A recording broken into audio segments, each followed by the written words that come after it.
Welcome to Kyrie Radio. We are at the Dominica Labour Delegates Conference here in Vegas Primary School playing field this morning. We are excited. All the delegates of the Labour Party, they're here. Everyone is excited. Today we will be choosing a Labour president, vice president, political leader, deputy political leader, general secretary, assistant general secretary, treasurer, assistant treasurer, international secretary, education officer, public relation officer, party welfare officer, labor youth coordinator, labor women's coordinator, and trade union coordinator. So we are live here at the Dominica Labour Delegate Conference. I am Julie Roberts. Remember, we're live on YouTube, Facebook, radio, so you'll be able to follow us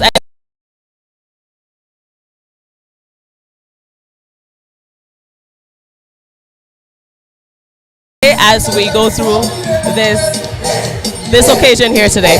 If you look behind of us, a lot of people are already coming in, and it's a sea of red, and we expect it to continue being like that today. So this is just an introduction, and we'll be back with you. But keep viewing and enjoying.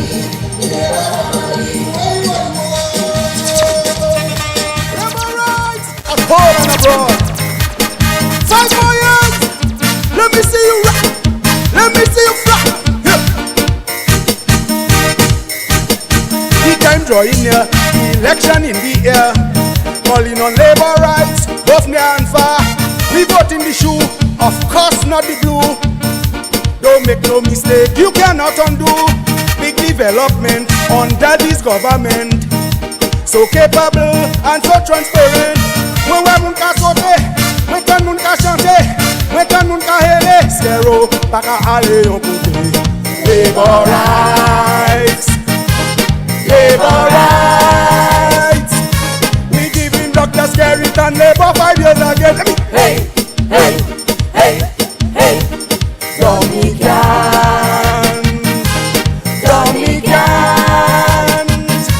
If you love Dominica, time to hop the labor train. Hey, hey, hey, I work in government. You cannot ignore my structure. If you interested in progress, join my family, Labour family. Woy, woy, woy. Labor rights. Let me see your hands in the air. Let me see you. Red. Give it.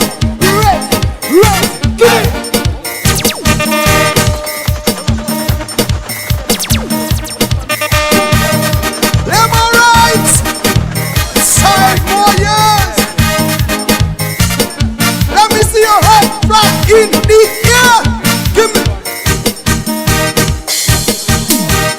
labor rights, labor rights. We giving Dr. Skerrit and labor 5 years again. Hey, hey, hey, hey, Dominicans.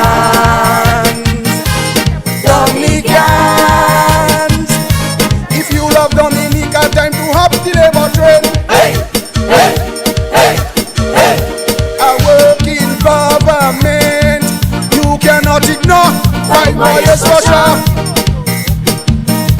If you're interested in progress, join my family, the Labour family. Woy, woy, woy. Labor rights at home and abroad.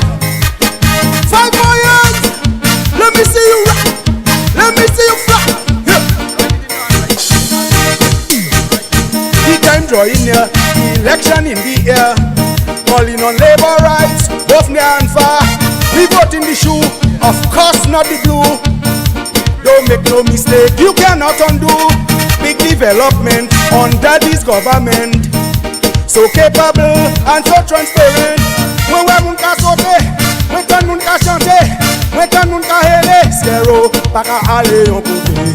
Labor rights, labor rights.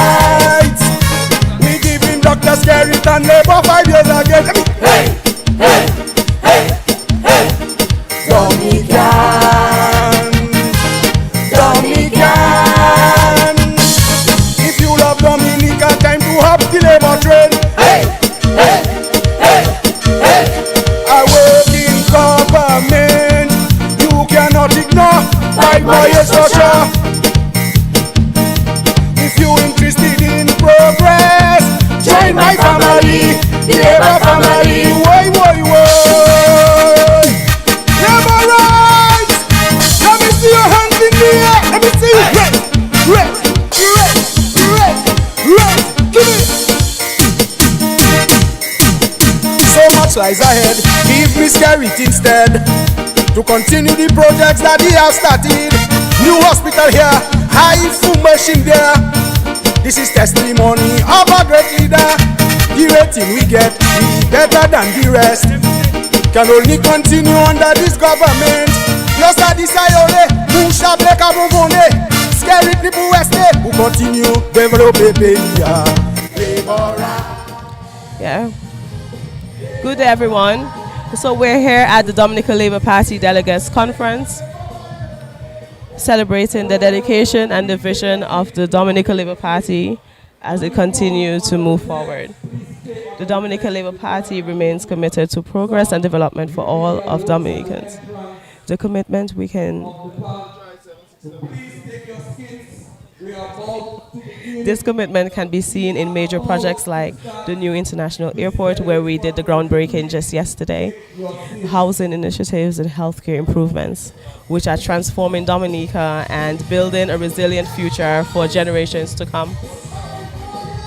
The party is also dedicated to empowering our youth. Today you'll see a lot of our youth here present, and they're not just here because they can wear a red shirt. They're here because they believe in the party and what it has done for them and their family, and also what it's doing for Dominica on a whole.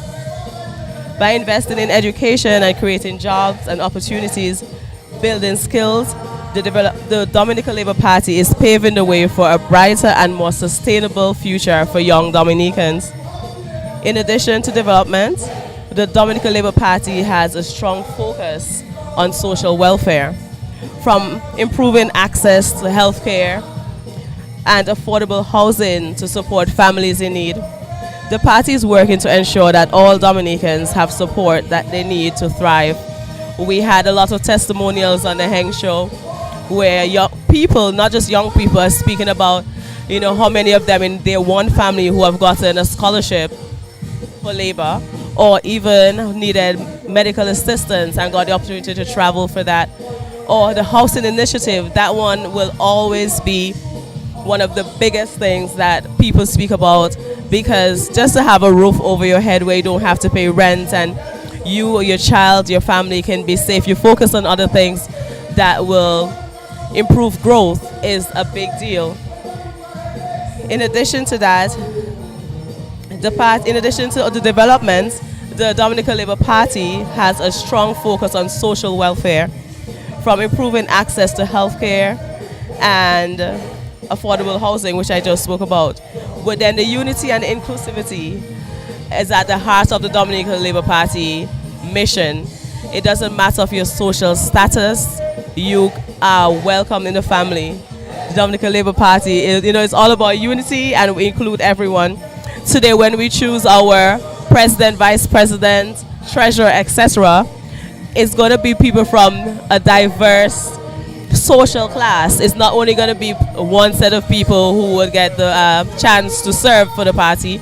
In addition to that service, we also see people.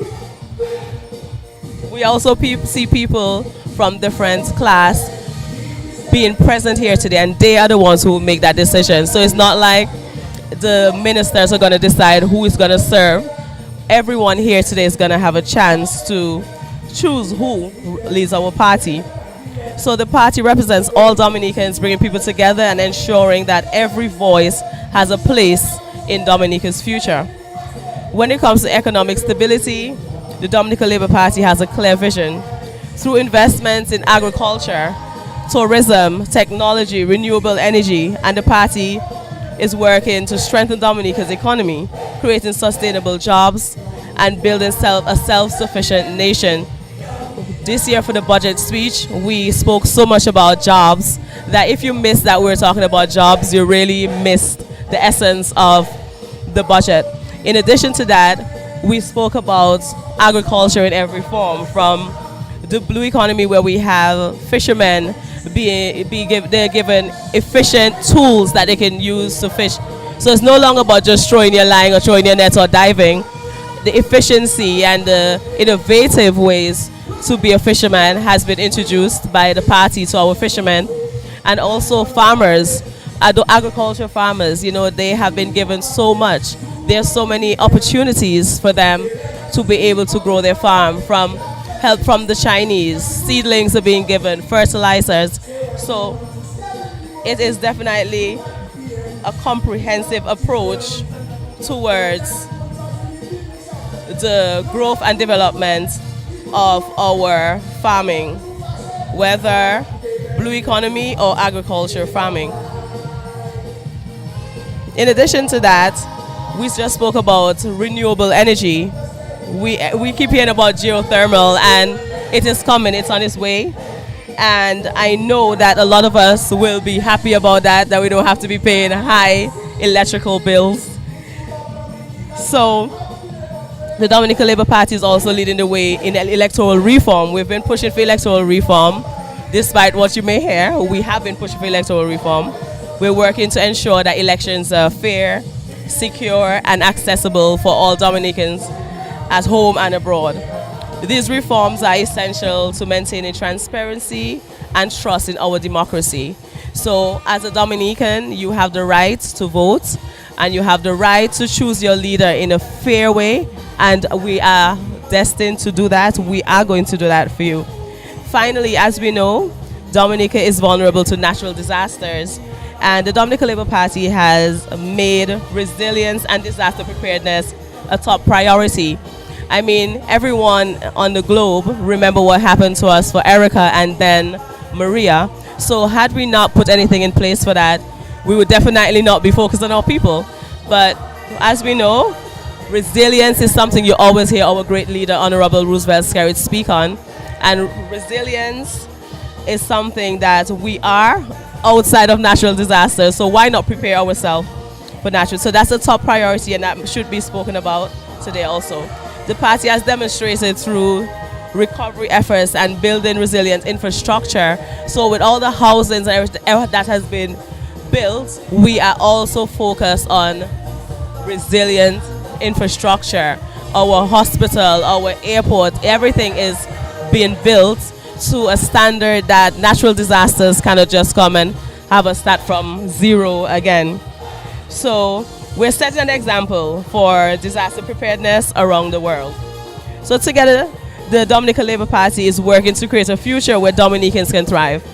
Thank you for joining us today, and stay tuned. Remember, we are live on Facebook, we are live on radio, we are live on YouTube, and probably tune in. But yeah, so we're tuning. So you cannot call in today. But I am here with you today. And later we should be joined by Mr. Ronald Charles. So I'm Julie Roberts, and we should be joined by Ronald Charles and probably Mr. Mills.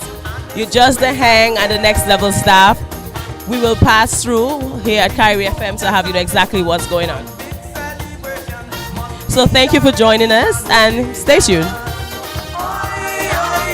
Something's happening that you shouldn't be missing. Dancing along the street, jamming to soca beat, and all the women looking sweet.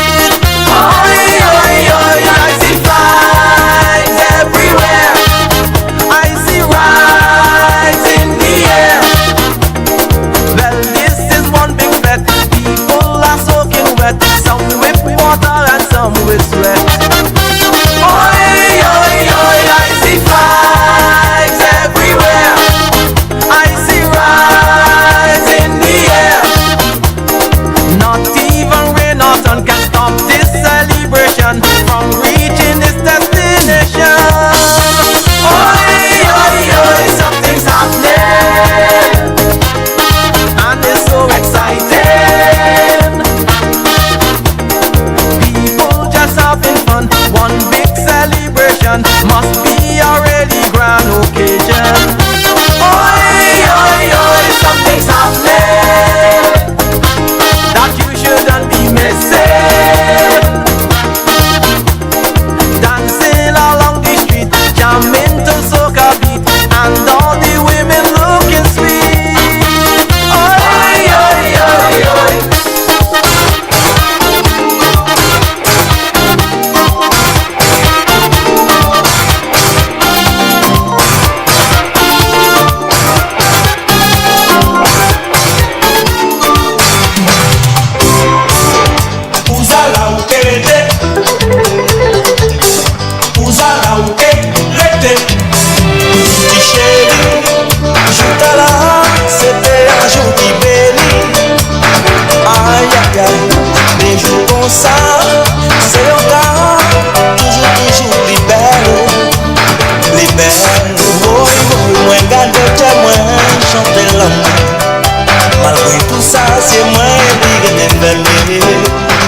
kerete Ouzalam kerete Même si des jours nous pas bien même si des fois moi-même t'as fait aller nous chercher pour ça pas encore mais non tout de papa on fait ça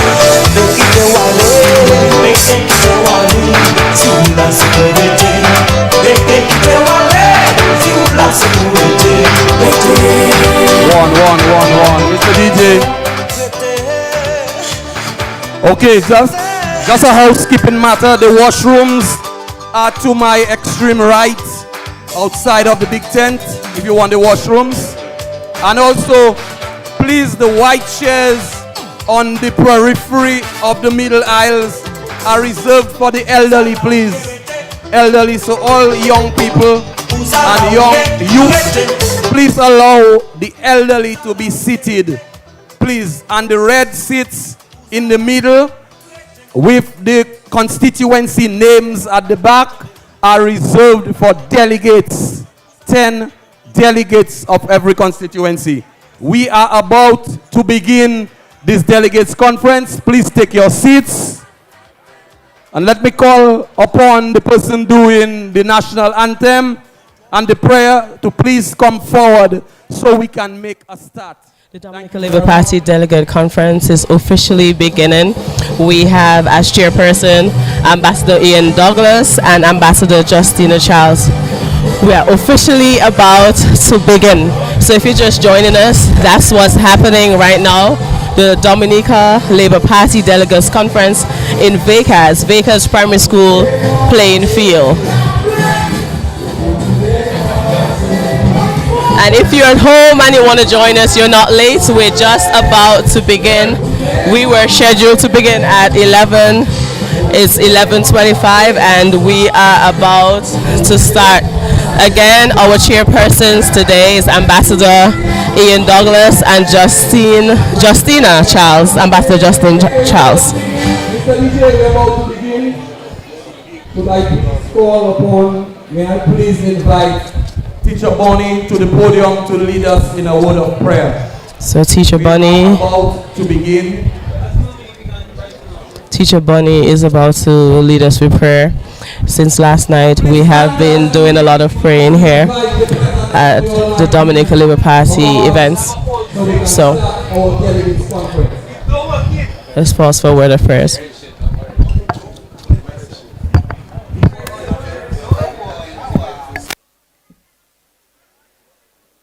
Let's pray. Let's get ready. Let's get ready. Hello. Let us get ready to pray, please. Let's get ready to pray. Father, we thank you this morning. We thank you, Lord, and we declare if it had not been the Lord by our side, where would we be?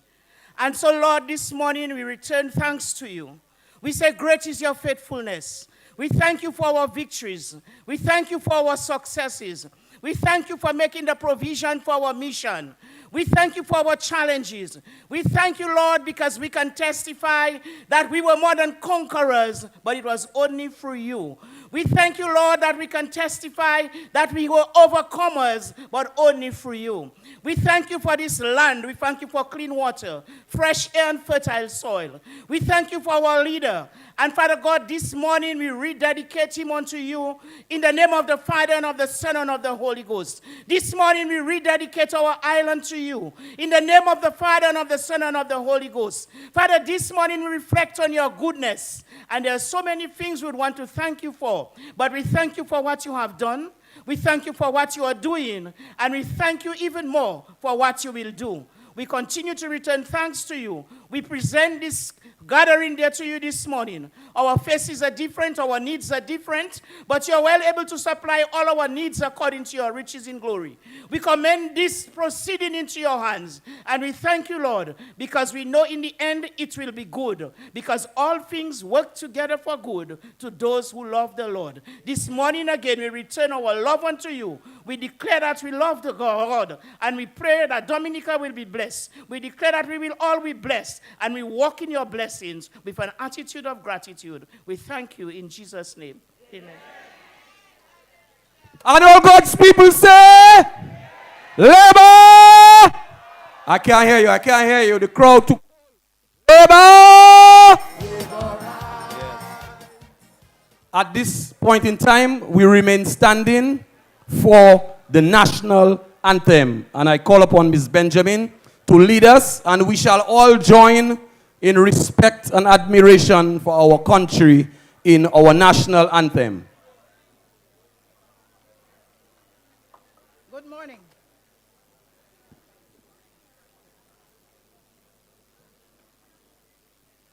I love beauty, I love splendor, I'll do also sweet and fair. Almost surely gaze in wonder at thy gifts so rich and rare. Rivers, valleys, hills and mountains, all these gifts we do extol.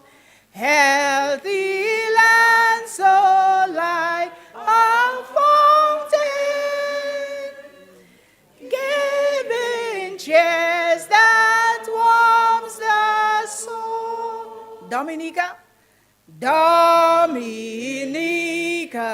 God has blessed thee with a clime benign and bright, pastures green and flowers of beauty, filling all with pure delight, and a people strong and healthy, full of godly reverent fear. May we ever seek to praise thee for these gifts so rich and rare. Come ye forward, sons and daughters, do this journey beyond compare. Strive for honor, sons and daughters, do the right. Be firm, be fair. Toil with hearts and hands and voices, we must prosper, sound the call, in which everyone rejoices, all for each and each for all. I was battling a cold.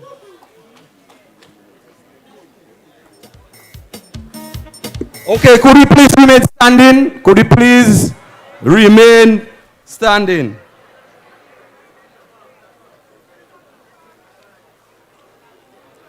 At this point in time, we want to remember those who went before, who laid the foundation for this great and dynamic Labour Party, which we are now part of.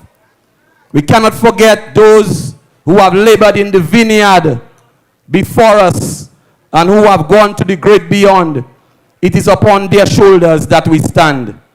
And in particular, I want to remember at this point, and the Grand Bay constituency will identify with that, a very strong Labourite from the inception by the name of Anthony Bell.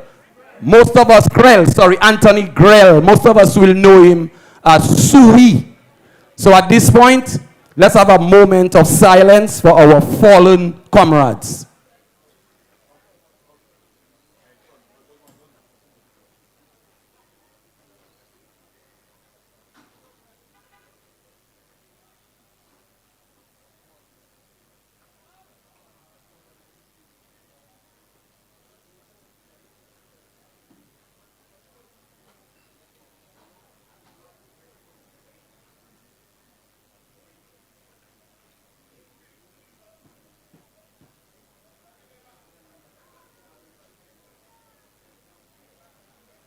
May their souls and the souls of the faithful departed rest in peace. Labor! Labor! Labor rights! Labor rights! Me giving Dr. Skerrit and labor values again. Hey! Hey! Hey! Hey! Dominican! We just did a moment of silence for our fallen comrades, and we pointed out Sui, which it was from the Grand Bay constituency. And without too much talking, I'm going to have you listen because we're starting. Ambassador Tiani Douglas seems to be on fire today, and he's ready to present. I would like to invite the General Secretary of the Dominica Labour Party, the Honorable Kasani Laville, the Minister for Health, to welcome us to our conference.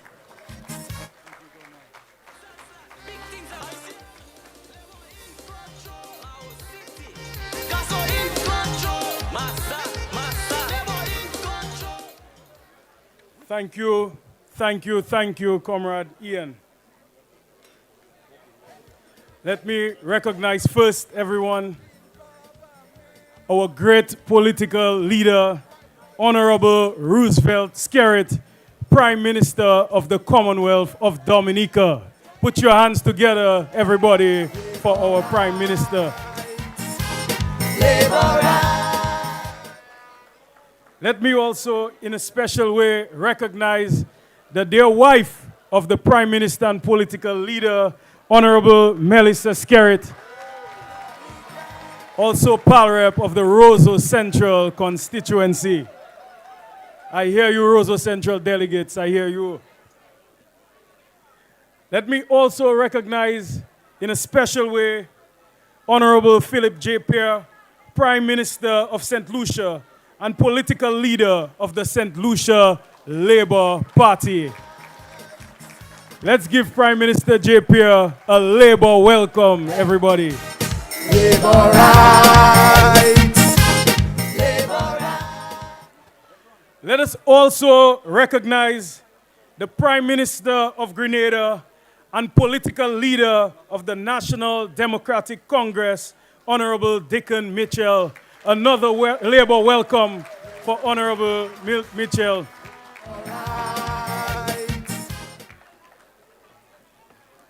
And also his guest, Honorable Jeremiah Norbert, Minister in the Office of the Prime Minister with responsibility for crime prevention and persons with disability in St. Lucia.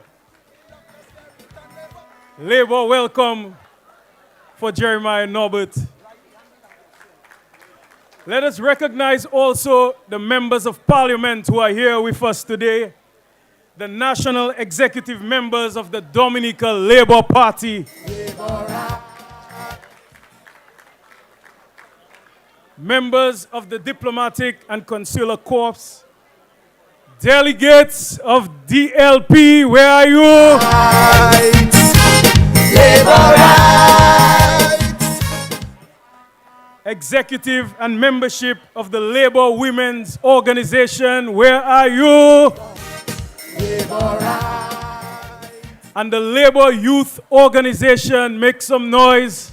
Labor rights! Constituency Association representatives, members and supporters of the Dominica Labour Party, membership and representatives from the diaspora, media, listening and viewing audience here and abroad, friends, all, Labour rights! Labor rights! Me giving Dr. Skerrit and labor values again. Hey! Hey! At this moment, everyone, I want to invite all of us here. I want to give all of us here the opportunity to song the call that Labour is strong and Labour is in control. Let me hear you, Labour! Labor rights! Me giving Dr. Skerrit and labor. My friends, if anybody is ever doubting the power of the Dominica Labour Party I want them to hear us here from the hills of Delegates this morning. When I say labor, you say power. Labor, labor. And when I say power, you say labor, power, power. That is it. That is it. Shall not be moved.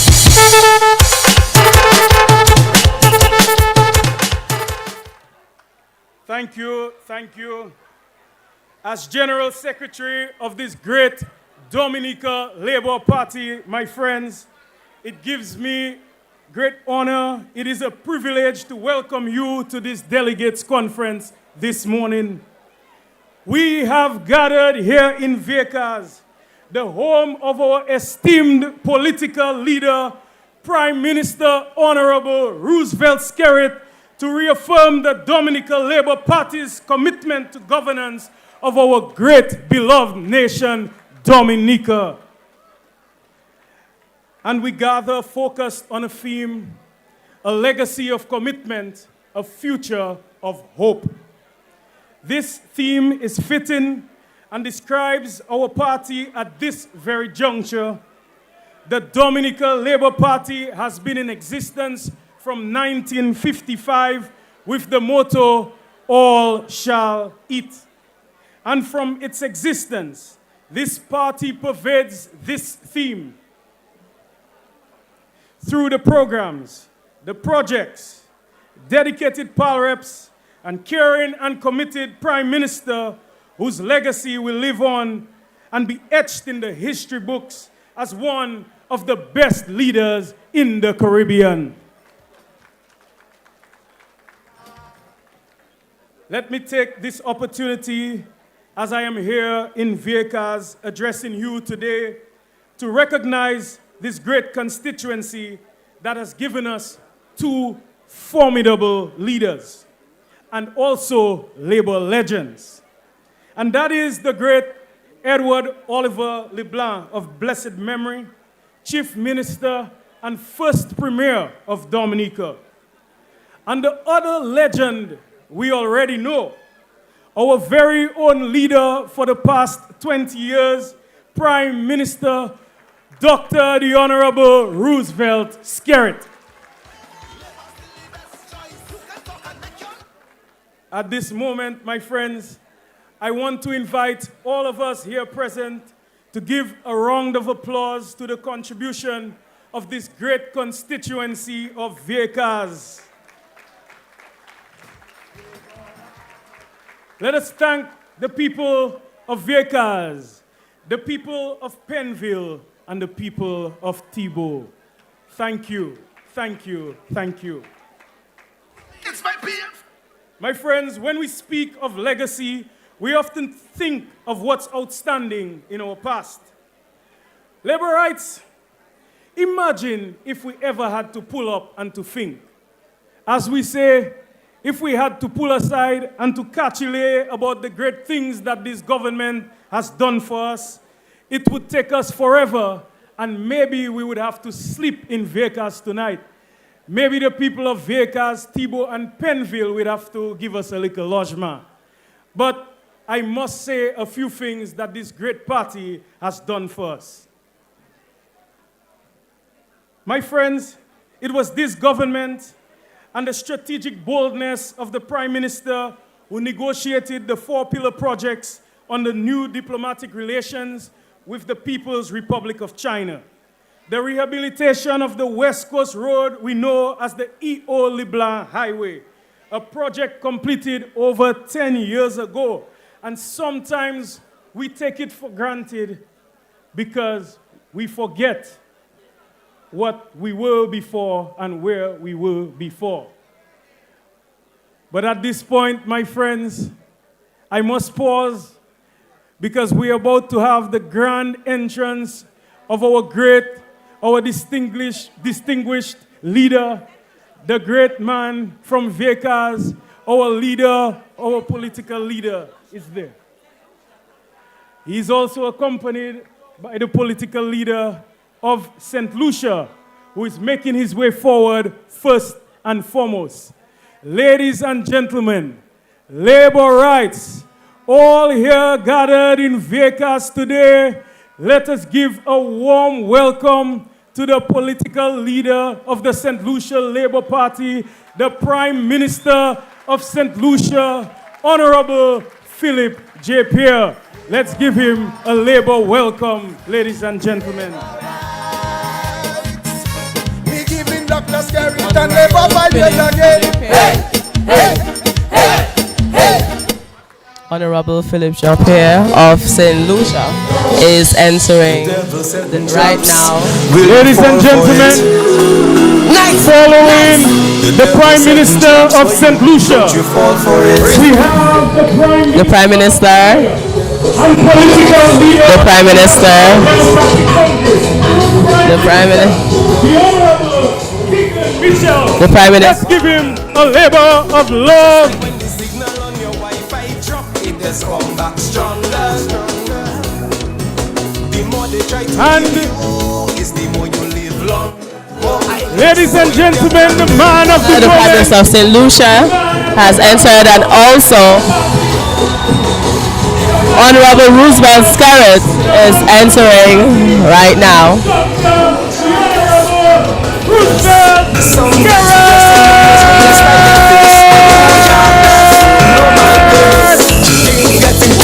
Nice. The praises in my voice, but they lie. Every day they sit and wonder why. No matter what they try, even though they jump behind. True, they will never see me. The guy on the theory. Come together with the evil, see they come with it. They pray hard, but their hearts have a second. They're seeking dirty grave. What? No matter what they do, I'm gonna.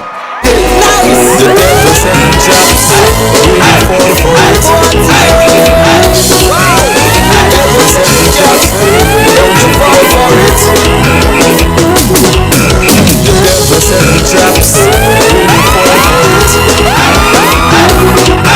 The devil sending traps for you. Don't you fall for it. Respect yourself, everybody works so hard to build a strong foundation. Why would they think we so easy to break down? Maybe the journey was a slow one. Now we in this for the long run. When life teaching lessons we just sign up.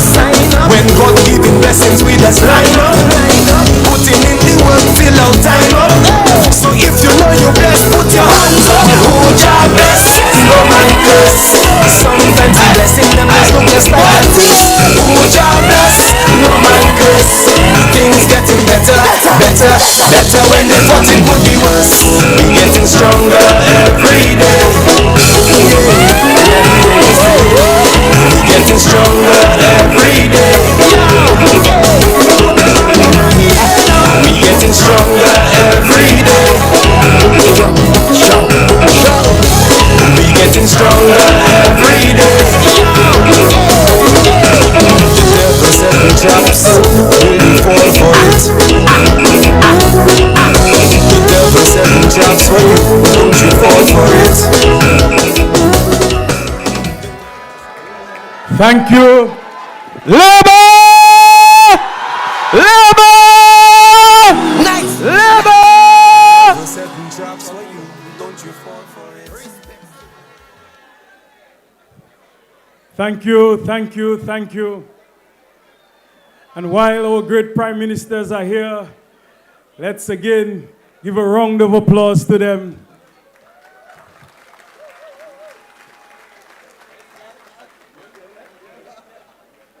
Let us also recognize in our midst our dear friend from St. Lucia, Honorable Jeremiah Norbert.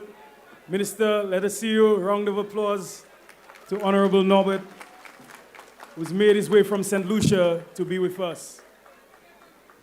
And PM, while you are here, we must do this all over again. But we had to, in a very special way, recognize your great people from your great constituency who have produced two great leaders, two great legends of Dominica, two great legends of labor. And I speak to the great leader Edward Oliver LeBlanc of blessed memory, Chief Minister and First Premier. And of course, our dear Prime Minister, our living legend, Honorable Roosevelt Skerrit. Thank you, Vekas. Thank you, Thibault. Thank you to the people of Penville for your sacrifices for Dominica and for producing these two great and remarkable people. Our round of applause, everybody, to the people of this great constituency.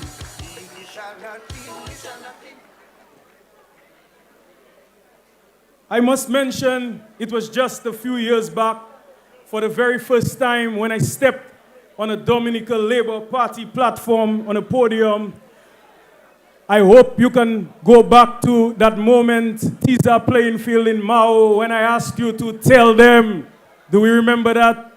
When I asked you to tell them, and I said, tell them. And today we are here back to this moment. It was this government who has done so much for us under PM Skerrit's leadership, my friends, who through strategic leadership agreed on the 4 pillar projects with new diplomatic relations with our people from the People's Republic of China. Thank you for your presence. Thank you for your commitment and partnership.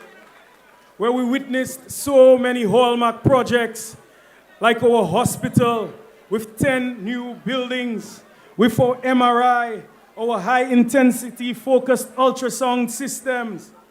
We have just gone through our great festive season, our independence season, where we enjoyed the World Creole Music Festival.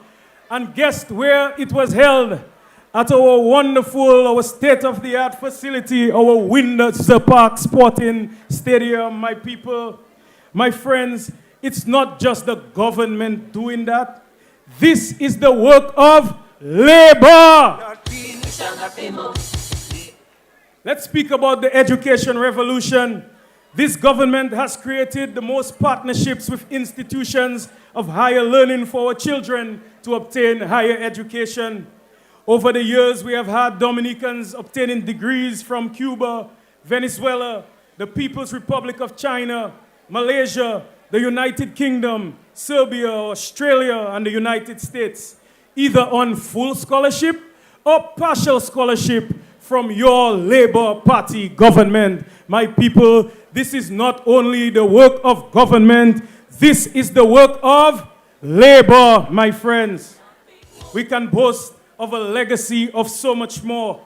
The Yes We Care program, the National Employment Program, the Beautification Cruise, the Dominica Youth Business Trust, the low-interest loans from Aid Bank for entrepreneurs and small businesses, over $1 million in grants for digital transformation. Work Online Dominica, my friends, this is not just the government working, this is the work of labor. The housing revolution has provided free housing for citizens in need, and of course, for citizens whose homes have been damaged and affected by natural disasters. New modern health centers, new schools including our Mao Primary School, the many hotels and businesses, developments executed under a responsible citizenship by investment program. My friends, this is not just the government, this is the work of labor. Roosevelt Skerrit's legacy as Prime Minister, my friends, is our legacy too, because he has done it for you. He has done it for all of us. And we must ensure that this great legacy continues to live on. This is why we gather here today to vote on this party's leadership and ensure that this leadership of the Labour Party continues to be in the right hands, doing the work of labor. And while we are proud of our legacy, my friends, this is a future of hope. Just yesterday, we were in Wesley, and we witnessed the major works happening on the grounds of our new international airport. Were you there? That's right. So you must tell them that this is not pie in the sky. Our international airport project is not no fake project that not happening. This is no dream project. This is not no project for no doubting Thomas because we are building our international airport. It is happening and no one is going to stop the work of labor, my friends. It shall go on. And this is why yesterday was more than a groundbreaking ceremony. It was labor walking. We also look forward to the many more projects coming on stream. The Roseau Enhancement Project, Palrep Roseau Central, you have worked so hard on this, and I am happy for you that this is coming. It is happening. It is coming. And the geothermal power plant is being constructed. The marina in the north, the cable car project in the valley, the 6 new schools being built, 1 in Tibo, the digital transformation project, and the various health and wellness centers that have been built all across our great land. And there are several other community initiatives that are taking place where your hard-working pal reps and caretakers in the 21 constituencies are putting themselves forward to work on behalf of you. This is the work of labor, my friends. From AM to PM, From AM to PM, From AM to PM, Nuka to Avai. From AM to PM, we working. With this legacy and with this future of hope, how, my friends, can we allow any other party to take the reins of power? We cannot, jamais, we must never let any other party take the reins of power in this great Dominica, my friends. And this is why we are holding this timely delegates conference today, because labor means serious business. Your business, my friends, is serious business. We must ensure that we execute the business of this Labour Party properly to secure your future and the future of your children. I am grateful to see you here today, Labourites, in such large numbers to show support and interest. I thank you for coming from the bottom of my heart to witness and be part of these wonderful proceedings. Your presence and participation here means a lot. You are not playing around with your future. It means that you believe in the vision of our great Prime Minister. It shows me, therefore, that you have been touched by this great Dominica Labour Party, my friends. It means, therefore, that you have been touched by this party's legacy, my friends, and you believe in the fulfillment of a prosperous future for yourselves and your children with this great Dominica Labour Party. It shows me that you believe in labor and only labor, my friends. With that being said, I declare this great delegates conference officially open. Thank you and welcome to one and all. We shall not be moved. We shall not be moved. Just like the trees that planted by the waters. Labour Party shall not be moved.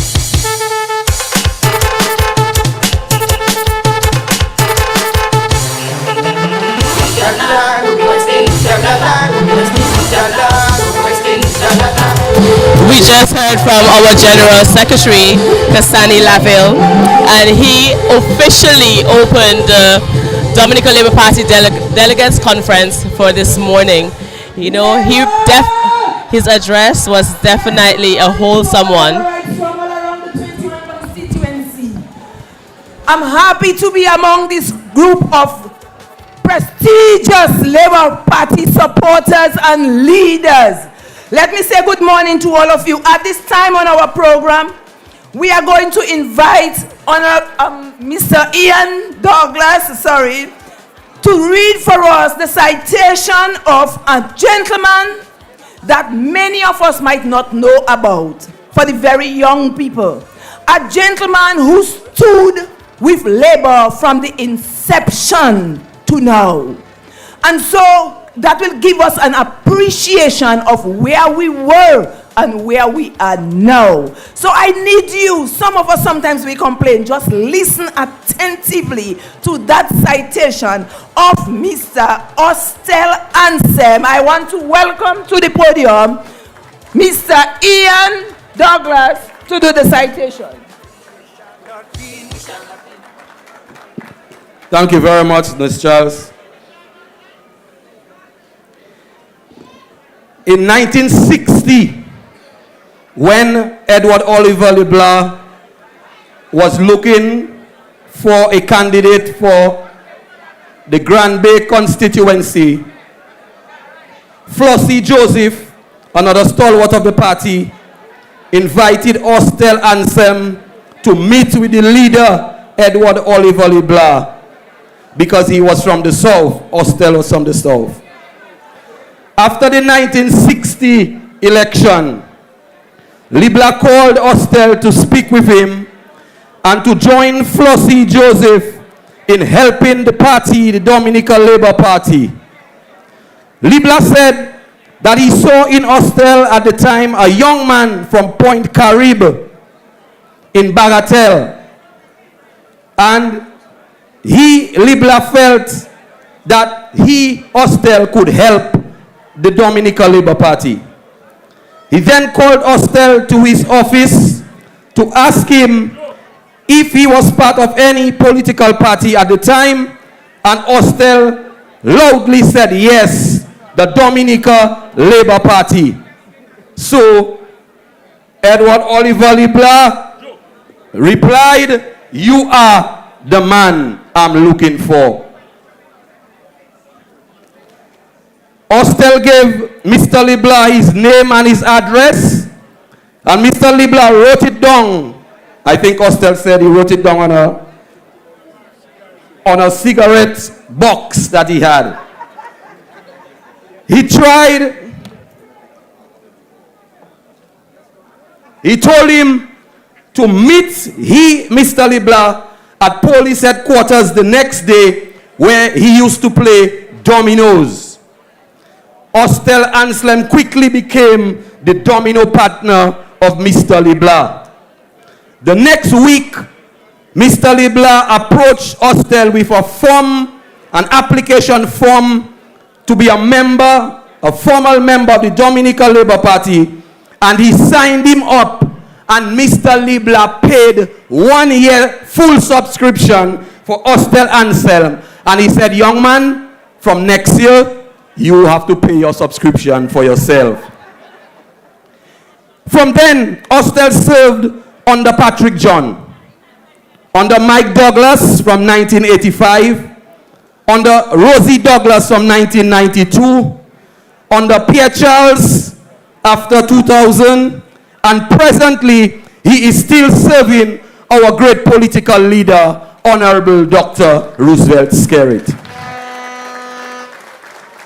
Mr. Anthem Ostel, as he's fondly known as, fondly remembers. He says, "I was there when LeBlanc personally told me that he was going to resign. And I was there as a mediator between Patrick John and Mike Douglas to bring the party back together again.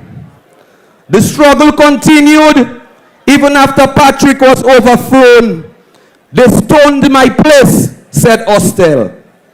"They set fire to my house. 2 of my cars were burnt in 1979.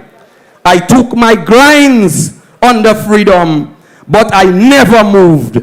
I have lived to see the great Dominica Labour Party back in office." Ostel went on to say, "When PJ was overthrown, a few of us met to keep the party alive. We decided to rent an office space for the party. First, we met at Rollins Gemot's place, and then we used Mikey Building in Lago Rosso. Miss Trocard was from Kings Hill, and she was the secretary. We paid $750 a month for telephone, lights, and water, and we paid our rent. At that time, there was Flossie, her husband, Gerard Kulslati, who is still there with us today, Sogo Fly of blessed memory, Elkin Henry, and Alvin Bernard's father. At present, I am still helping the party. What Labour has done and continue to do has never been done by any other political party in the history of Dominica. Ladies and gentlemen, at this point, let me invite the political leader and hostile Anthem to present an award for your long and faithful support to our dear beloved party, the Dominica Labour Party. Put your hands together for Mr. Hostile Anthem. We shall not be moved. Just like the trees that planted by the waters. Labour Party shall not be moved.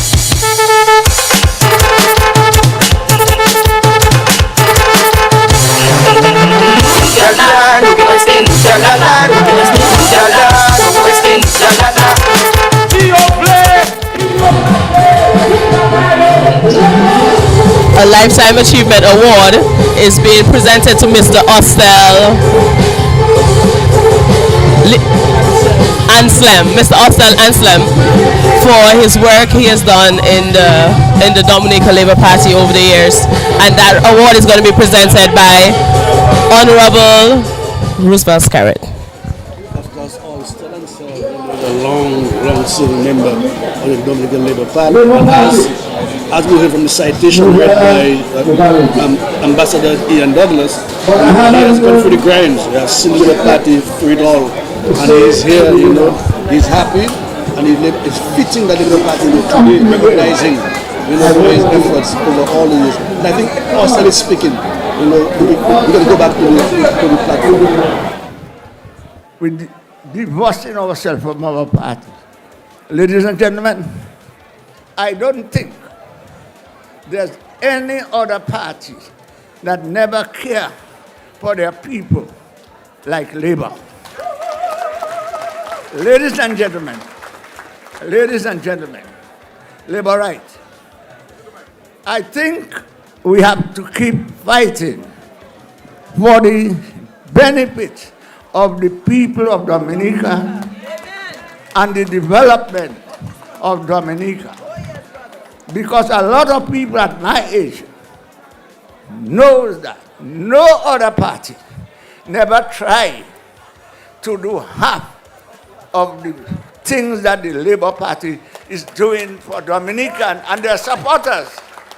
Ladies and gentlemen, if we take one thing, I'm not talking about the highway, school, I'm talking about taking care of the people. The amount of young people that now study overseas because of Labour.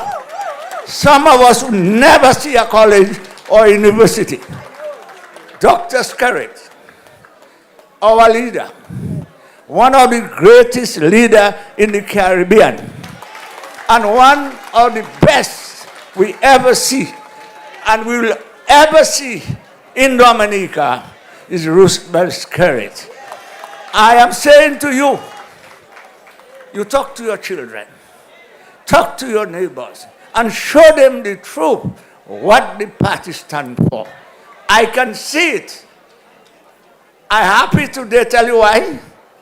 From the time Dr. Skerrit take over the party, he never turned his eyes on me because he believed I am honest, I am true, and the things I do for the party, I would like my friends to jump in and help, because we can destroy our party because of our behavior. I have one other warning. If you have anything in your parade you don't like, we have the doctor here. try to meet the doctor and leave it inside, but not outside. Anything that outside is not a business. You are destroying yourself by put it in the hands of the people that are against us. We know them. And another thing, even though you know they're against you, never play vex with them. Always give him a helping hand. Shake their hand, take anything from you. And I say to my supporters, my family, this Labour Party is more than us. Look at the great leaders that pass out. And the party now in full swing. I can boast. There's nothing turning us back now. Dr. Skerrit, I love you. I love my supporters of my party, just like I love my family. Ladies and gentlemen, keep fighting, keep holding. God is good, and we have a great leader. Thank you very much. Thank you. Put your hands together for Mr. Hostel Anthem. We giving Dr. Skerrit and never 5 years again. Hey, hey, hey, hey. Dominica. Ladies and gentlemen, right about now, we are going to listen to a few solidarity messages from persons in the diaspora, bringing friendly greetings from their respective regions. At this point in time, it gives me great pleasure to invite to the microphone Mr. Duncan Williams from the Tortola region. Put your hands together for Mr. Duncan Williams. Labour still the best choice. You can talk and make your noise. Labour still the best choice. Laborites, good afternoon. My voice sounds a little rusty, but to God be the glory. Greta, my schoolmate. When I listened to Mr. Anselm, I felt good. Because when Mr. Anselm was pushing me as a young LYO, and many others who have, as he said, backslided, you know, he gives me great support today, because I was in a conversation last night with a friend of mine who is encouraging me to leave Labour. Encouraging me to leave Labour. But I will do what I do best. Honorable Roosevelt Skerrit, Prime Minister of Dominica and political leader of the Dominica Labour Party. Honorable Philip J. Pierre, Prime Minister of St. Lucia and political leader of the St. Lucia Labour Party. Honorable Deacon Mitchell, Prime Minister of Grenada and political leader of the National Democratic Congress. I didn't say GOL, okay? National Democratic Congress of Grenada. Honorable members of Cabinet and Parliament, spouses of the members of Parliament, members of the National Executive of Labour, members, supporters, friends, and well-wishers of this great political party, the Dominica Labour Party. Once again, good afternoon. Comrades of Labour, I bring to you warm and fraternal greetings from our Labour Party team on Tortola in the territory of the British Virgin Islands. Today, as I represent my colleagues in the BVI, I stand here in collective solidarity with our comrades of the Dominica Labour Party under the leadership of Prime Minister Skerrit. Prime Minister, let me let you know the people are happy with the work which your team is doing.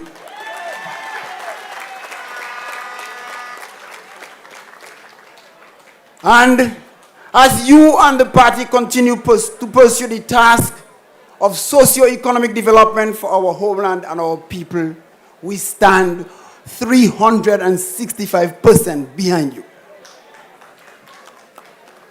Today, ladies and gentlemen, comrades of labor, because of many global factors, it is not an easy task for any government to produce the goods which aids in the socio-economic development of any country.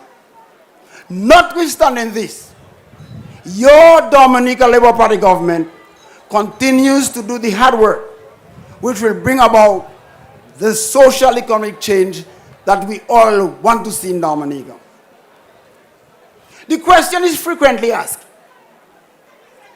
what brings about economic change? And are you aware that the answer is a simple one? Those of us who study economics can tell you that. One, the development and expansion of our infrastructure. As I said, I live in the BVI. When I went to the BVI almost 40 years ago, I asked my family why they were still there. But the task that was pursued with the infrastructure, which is what happened in Dominica now, your roads, the new airport, someone from West will tell me it's a casino, the expansion of public utilities. Two, the development of our service delivery, new hospitals.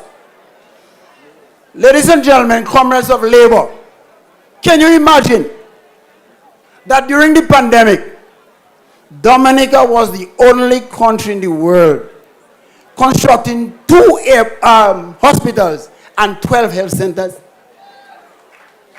And we were able to pursue and to take care of the country. So, most importantly, are the development of our human resources. Prime Minister, your goal and aim to ensure that there's one tertiary trained person in every household speaks remarkably of you and the party. So with all these 3 collective points, when we spread, as I was explaining to people last night, the marina, the geothermal plant, the international airport, Dominicans, prepare yourself for the growth of the economy. I have lived it in the Virgin Islands. Prepare yourself for the growth of the economy. Since I'm here in Dominica, I've heard a lot of things. But I want you to stay focused and steadfast and continue to give your support to your party. Because too many of us, sadly, who went to university are misleading people. And when those of us who do not know better listen to those of us who are supposed to know better because we are academically trained, it hurts. And we spread disgust among our people. So, ladies and gentlemen, let me at this stage compliment the Labour Party on the work which has been achieved thus far. There is plenty more to be done. And because there's plenty more to be done, you know what to do next election. On behalf of my colleagues from the BVI, I want to just say congratulations to the party and members and our political leader as you continue the great task. Labour!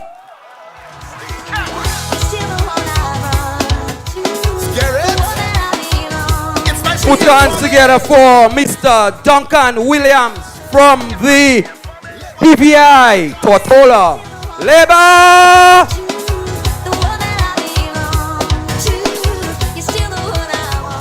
Right about now, we move on to our second solidarity message. And I want to call to the podium someone whose voice is very familiar to those of you all who listen to our various programs and talk shows on the radio. He is a stalwart of the Dominica Labour Party. It is my pleasure to welcome to the microphone Mr. Donnie Fabian. Labour's still the best choice. Scream until you lose your voice. Labour's still the best choice. Go and get your Labour's still the best choice. Honorable Prime Minister Roosevelt Skerrit, Prime Minister of Dominica, Honorable Prime Minister Philip J. Pierre, Prime Minister of St. Lucia, Honorable Prime Minister Dickon Mitchell, Prime Minister of St. Kitts. Of Grenada, I'm sorry. Sorry. Thank you. Ministers of government, government officials, dignitaries, members of the Dominican Labour Party, delegates, labor rights, friends, all, good afternoon.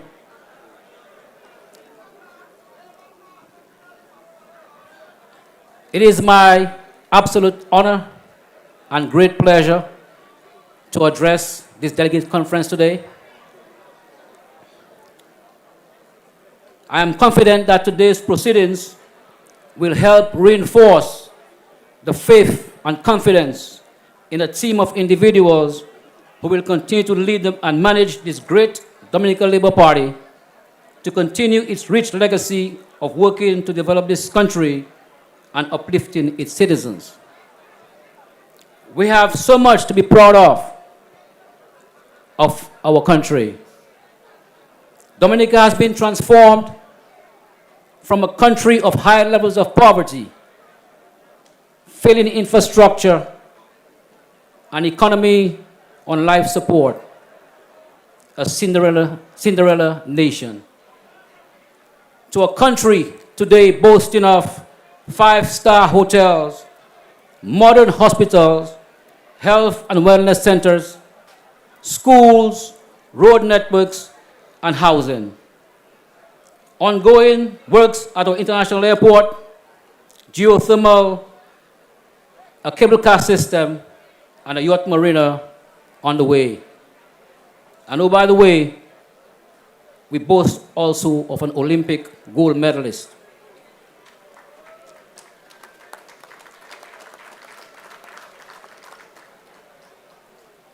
These are only a few examples of the social and economic renaissance we have witnessed over the last 2 decades under the leadership of our great Prime Minister, Dr. Honorable Roosevelt Skerrit. As Dominicans who appreciate progress, prosperity, peace, and stability of our nation, we have no choice but to protect and preserve these gains and to continue making the right choice in its best interests and that of its citizens.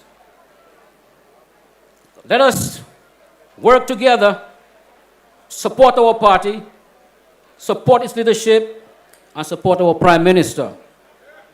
May our collective efforts continue to reap dividends and propel our nation to a brighter tomorrow. May God bless today's proceedings with the spirit of love, unity, and solidarity. May God also bless our country with continued progress and development. Thank you very much. Who we voting? Who we voting? Labour! Who we voting? Who we voting? Labour! Put your hands together for Mr. Donnie Fabian. Part of such a great and powerful. As our comrade Donnie Fabian, bring a message of solidarity. Donnie, of course, is no stranger to Kyrie FM airwaves. He calls in on the program. He lives in the US, but he's here, always here. Always here. And he's always concise, yes, but good factual information. Yes. And a little brother. Yes, Donnie is like you've taken him away from Dominica, but you really can't take Dominica away from him. He's forever, he's on top of the news, on top of the developments in Dominica. Yes. And we can catch him on Thursdays. On Thursdays we can catch him on Kyrie as he speaks on Dominican Labour Party and Dominica's behalf. So up next we have our Minister of Tourism, she's a Minister of Tourism, Dennis Charles. Pemberton is up next. Yes. So we await introduction of our guest speaker, Prime Minister Dickon Mitchell of Grenada, and that will be done by Minister of Tourism, Dennis Charles. Let's see about International Airport yesterday. Say Labour! Who we voting? Who we voting? Let recognize among us our political leader and Prime Minister, Honorable Roosevelt Skerrit, the Prime Minister of St. Lucia, Philip J. Pierre, the General Secretary, and Mr. Anthem, and let me introduce. Ladies and gentlemen, I present the Honorable Deacon Michel, Prime Minister of Grenada and Minister of National Security, Home Affairs, Public Administration and Information, Disaster Management, Infrastructure, Public Utilities, Civil Aviation and Transportation. He is the Member of Parliament for St. David and is Grenada's 9th Prime Minister. Honorable Michel is a former teacher with a strong belief in the transformational power of education, which has fueled his desire to advocate for the educational advancement of all Grenadians. Before he became Prime Minister, he distinguished himself as a formidable lawyer, representing many individuals and business entities. His determination and drive propelled him through the ranks of the legal fraternity, and in 2016, he opened his second law firm, Michel & Co., influenced by his vision to create more employment for young and upcoming lawyers.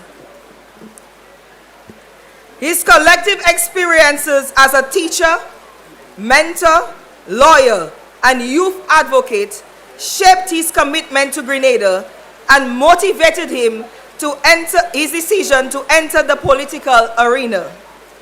On June 23, 2022, only 8 months into his political career, Deacon Michel led his party to victory. He was sworn in on June 24, 2022. As Prime Minister, the Honorable Deacon Michel is working with his cabinet of ministers to move Grenada forward, building the foundation for an equitable society that takes pride in its culture, heritage, and identity. We are pleased to welcome and let us give Honorable Deacon Michel a labor of love welcome. He shall not be, he shall not be, just like the trees that planted by the waters. Labour Party shall not be moved.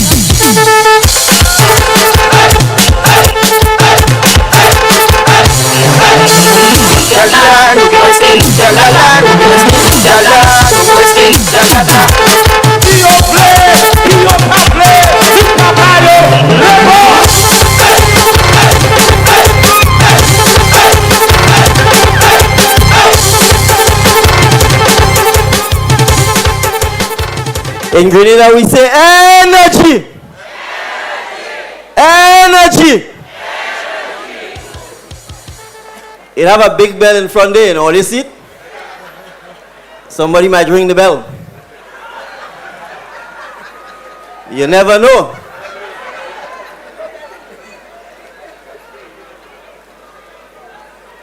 I want to start by thanking the Lord for the showers of blessings that is happening.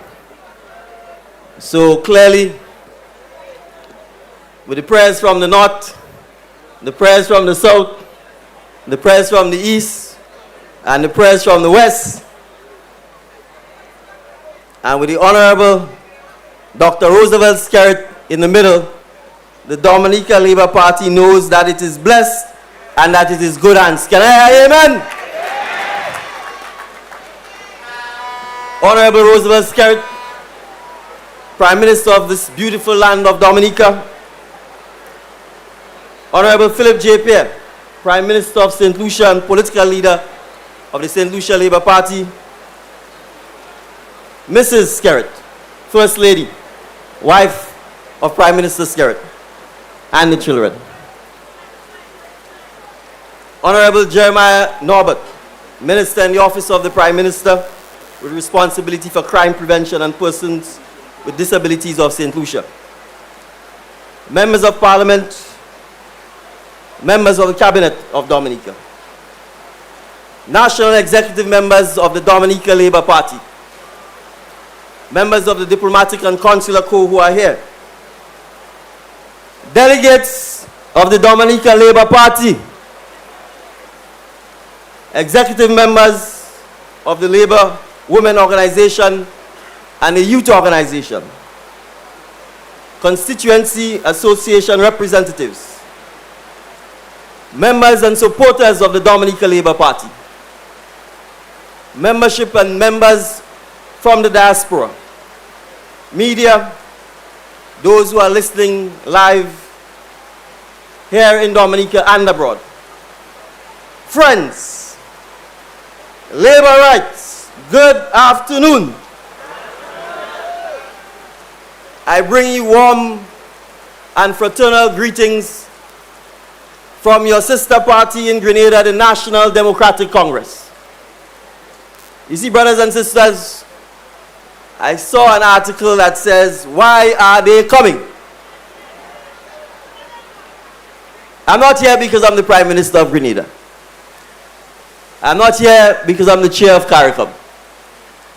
I'm here because I'm the political leader of a sister party called the National Democratic Congress.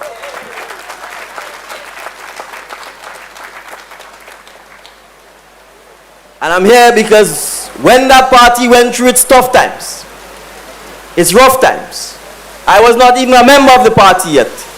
It was your political leader, Roosevelt Skerrit, who was there providing counsel support and encouraging us not to self-destruct, encouraging us to stay united, encouraging us, warning us that if there is one thing Caribbean people don't like, is that when they give you political party and they put you in power, instead of working for the people who put you in power, you start to fight amongst yourself for the power that you have. Brothers and sisters, my party learned that lesson painfully. The people gave us power. Instead of working for the people, we start to fight amongst ourselves. We have power that we're not using, but we're fighting for more power. So the good citizens of Grenada taught us a valuable lesson. We didn't just lose the next election. We got a good cotasse, pardon my French. We lost all 15 seats in Parliament. And you'd have thought we would have learned a lesson and rally around, notwithstanding the counsel from a political leader. The mayhem and the disunity and the infighting continued. Next election, 15-0 again in we backside.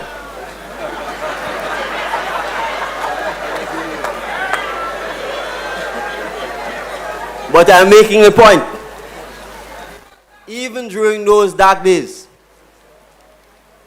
your political leader didn't say these fellas are fed up, are tired.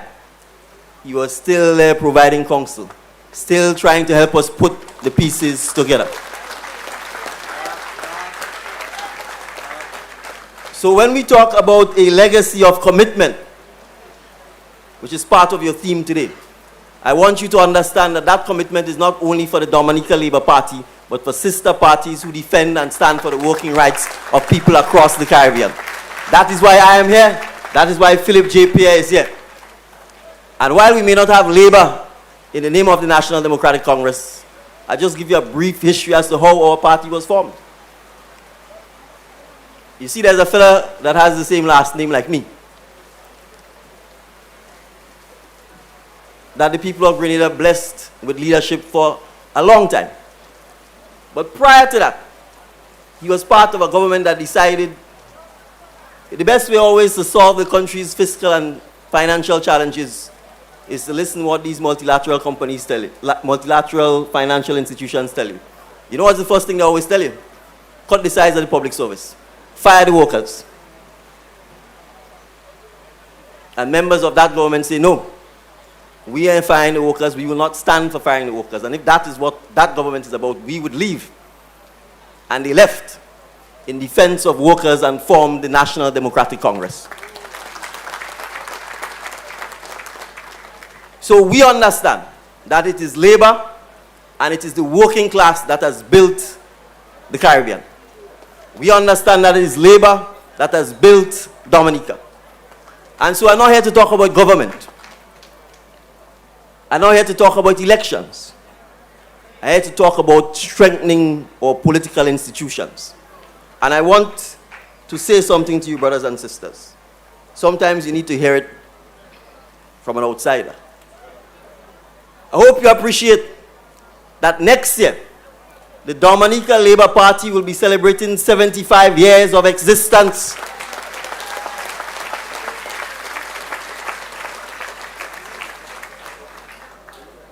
And judging by what I see today, I don't need to tell you, you need to celebrate that. I hope you recognize, I actually counted it, that since your formation, since this party's entry into electoral politics, you have won 1, 2, 3, 4, 5, 6, 7, 8, 9, 10 times. 10 times. So you need to appreciate that that level of success and your longevity comes from your team. A legacy of commitment to serving the people of Dominica. A legacy of commitment to building the Dominica Labour Party. But don't take this for granted. Don't take it for granted. If you like sports, I'll give you a good analogy. Manchester United, under Sir Alex Ferguson, dominated Premier League. Prime Minister Pierre, tell me careful. Man U used to dominate. It used to win. People thought they were invincible. And then so Alex retired. It has never been the same Man U since. Because you see, they took winning for granted. But winning comes from boots on the ground. Boots on the ground. That is why you have the symbol. So you cannot take your success for granted. You cannot take your leadership for granted. And you will not be able to create the hope, the ambition, the aspiration for the next generations of Dominicans if you take it for granted. I know your leader is not taking it for granted. I look at him now, and I look at the picture that I saw at the airport when I come in. And I'm sure you'll agree with me, the man looking younger now than when he just entered politics.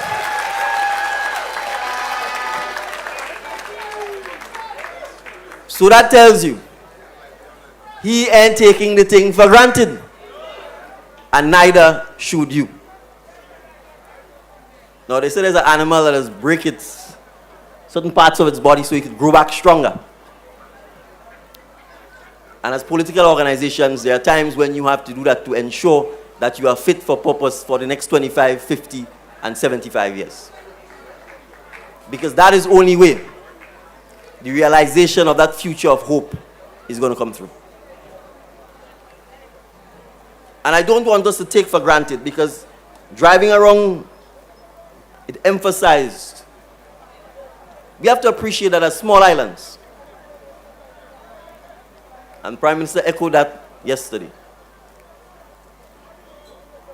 Save for the few friends we have, the world doesn't really care about us. If you have to build roads up in the mountain up here, they don't care. If you have to fix your bridges or deal with the ocean coming in and washing away your roads, they don't care. To them, we're too small, we're too insignificant. But we have to appreciate that and rally around the people who serve and fight for our countries. And you have a leader who, wherever he goes, puts the people of Dominica and the country of Dominica first.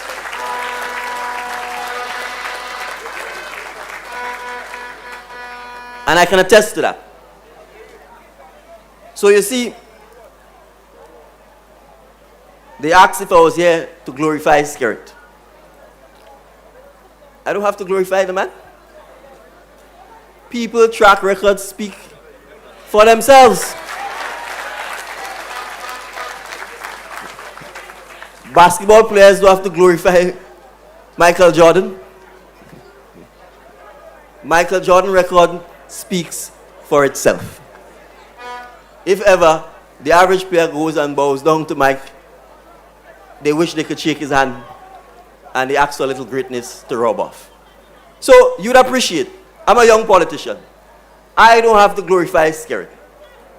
I probably have to go and shake his hand and say, partner, teach me a thing or two.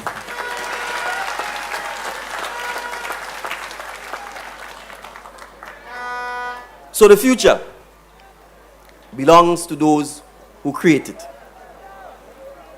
You have to ask yourself, as the Dominica Labour Party, are you better off today than you were 20 years ago when this leader emerged and became political leader of the Democratic Labour Party? And you have to ask yourself, will your children and grandchildren be better off 20 years from now under the guidance and leadership of the Democratic Labour Party or somebody else? So, once we keep the boots on the ground, once you represent the red that signals the blood that pumps through your vein when you have the boots on the ground, once you remember that you are here as part of a noble and great institution that has stood the test of time, and that its purpose is to serve the people of Dominica, then you should not worry about creating that future of hope, that future of expectation, and the growth and development of Dominica will continue. And you've been tested a lot. You've been punched a few times in the face. But you've always gathered yourself together, wiped the bloody nose, and you've marched forward. So I expect the Dominica Labour Party to continue, as we say in Grenada, moving forward ever, forward ever. Long live the Dominica Labour Party. Long live Prime Minister, the Honorable Dr. Roosevelt Skerrit. Long live the people of Dominica. Thank you very much, ladies and gentlemen. That planted by the waters, Labour Party shall not be moved.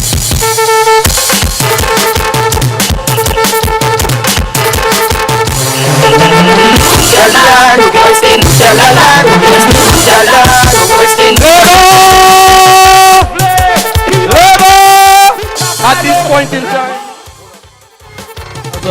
Deacon Mitchell, the Prime Minister of Grenada. What did you gather? Yes, he was very simple, to the point, and he asked Labour faithful here to be guarded about the leadership. You know, and I took a few notes there.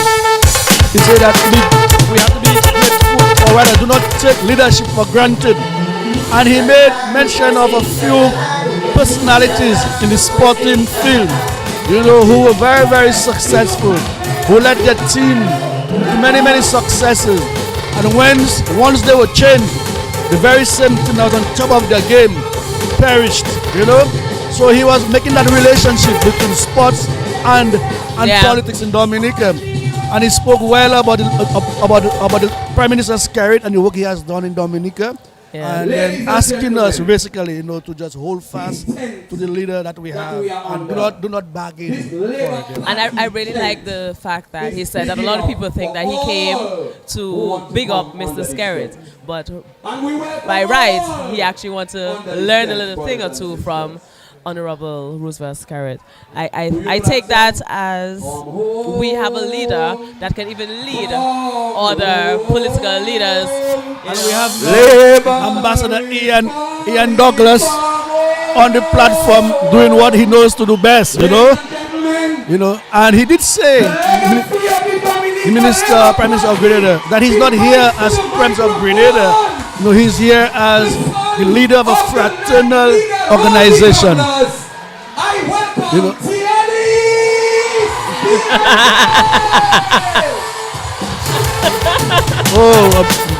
Ian is making a massive announcement there that the son of former leader of the party, Tiani Douglas, is making an appearance.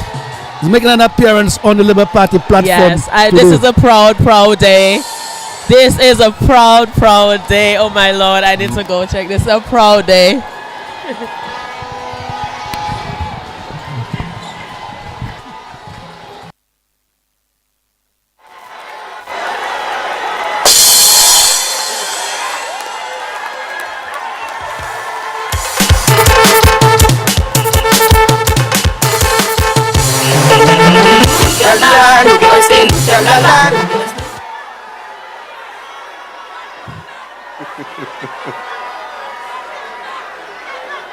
First of all, this is my first. I have been here for some 13 years on my return from the UK to serve on the bench. I want to say good afternoon to the Labour Congress. Protocol has been established, but I'll still repeat. Your Prime Minister received a phone call this morning before 6 o'clock. He will tell you from who. But let me say this here this afternoon. This has been a long journey. But I just had to look for the red, and I knew I was home.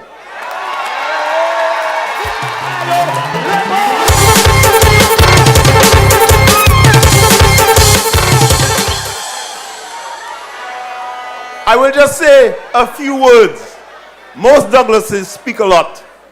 But I will just say a few words. There will be many months ahead, years ahead, for me to speak and make my contribution as I'm going to do here this afternoon.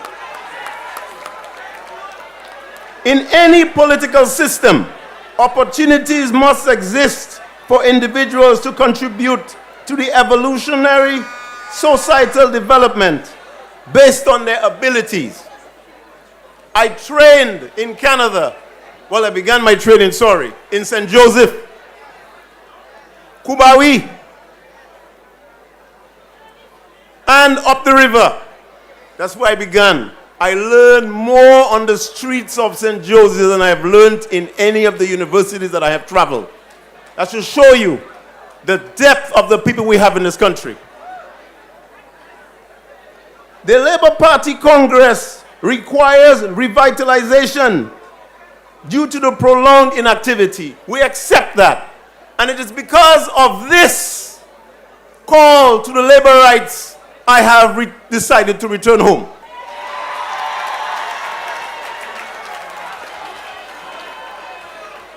The petty machinations of the opposition is unnecessary fodder because we face general challenges, regional challenges, global challenges, geopolitical realities. So we must find leaders to deliver to our people. I scanned, and please forgive me for my long journey home. I scanned the country, and I saw a bunch of useless, undisciplined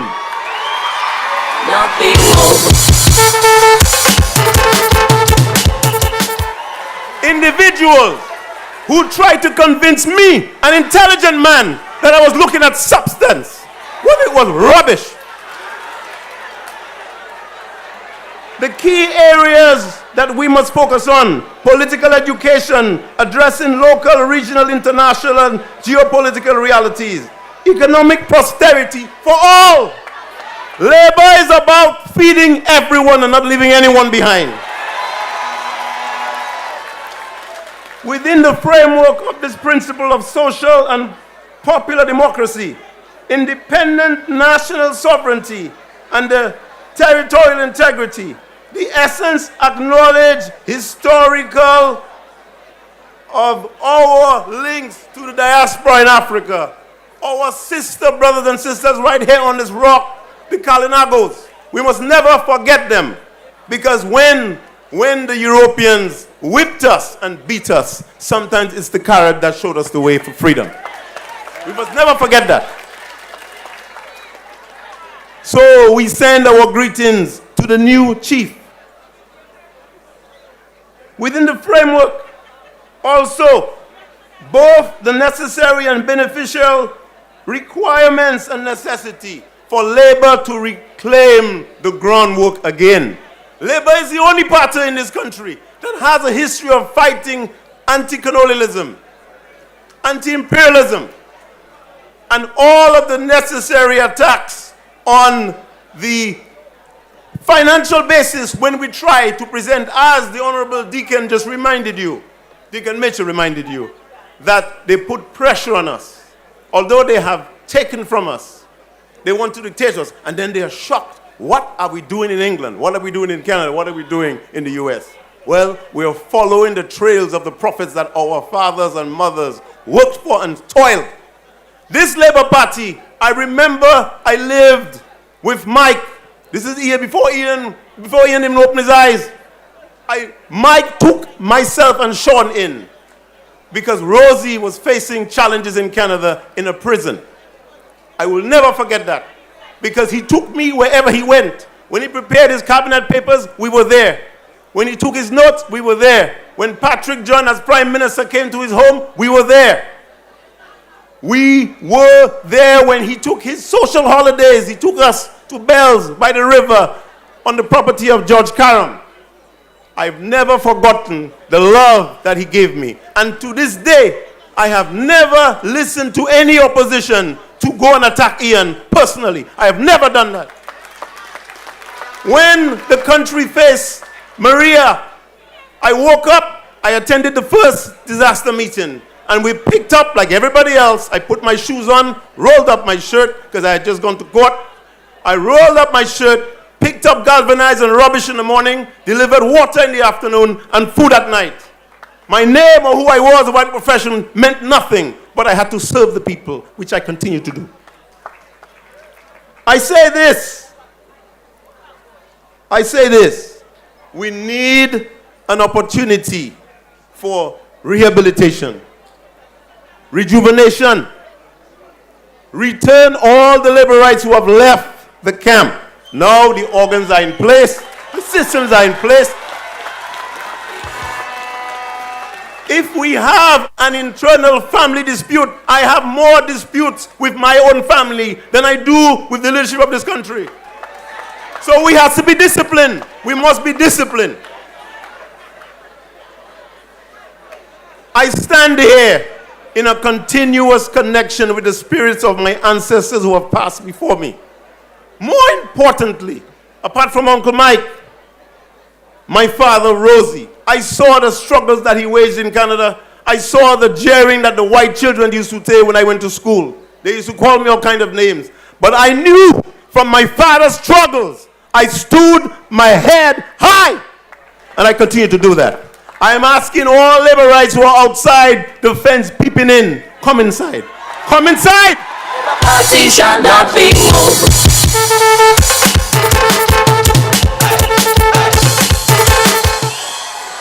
I stand here today. Every comment I have made, though it may sound harsh, it was always on behalf of the Dominican people. I have no interest of my own. I live to serve. That's what my father taught me.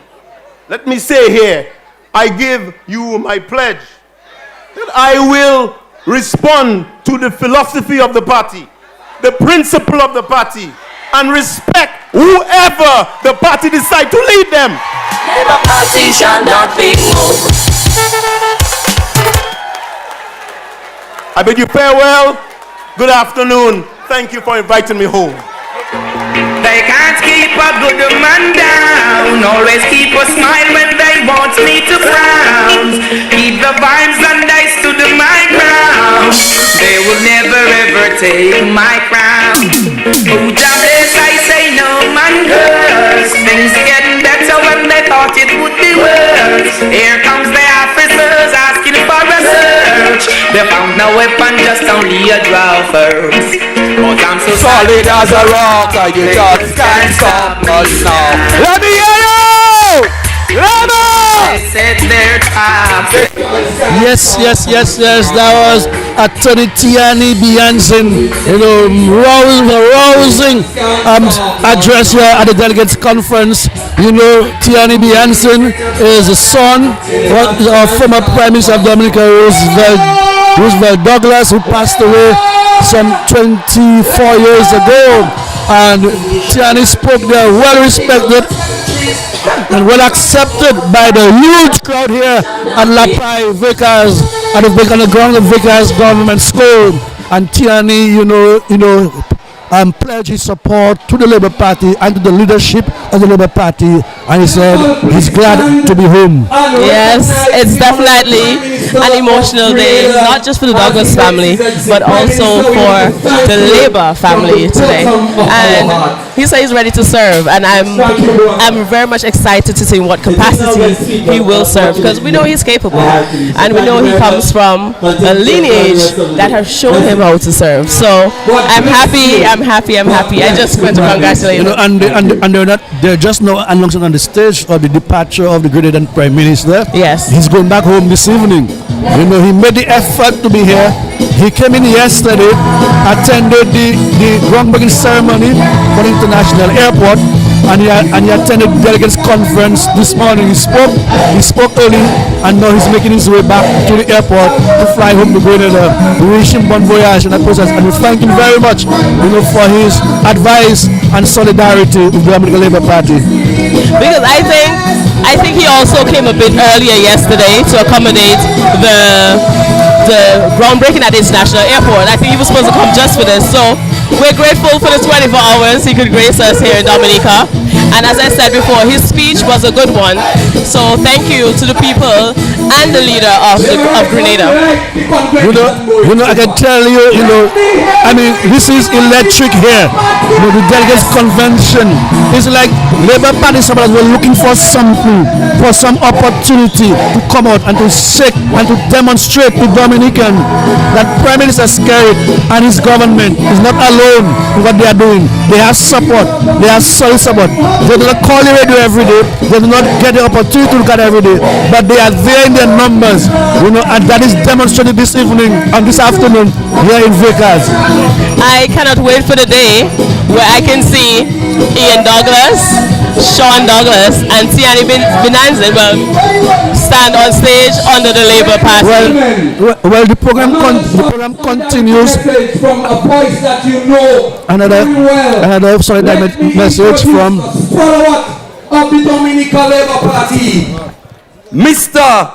Paul Alexander, better known as Lawa, coming from St. Thomas, brothers and sisters.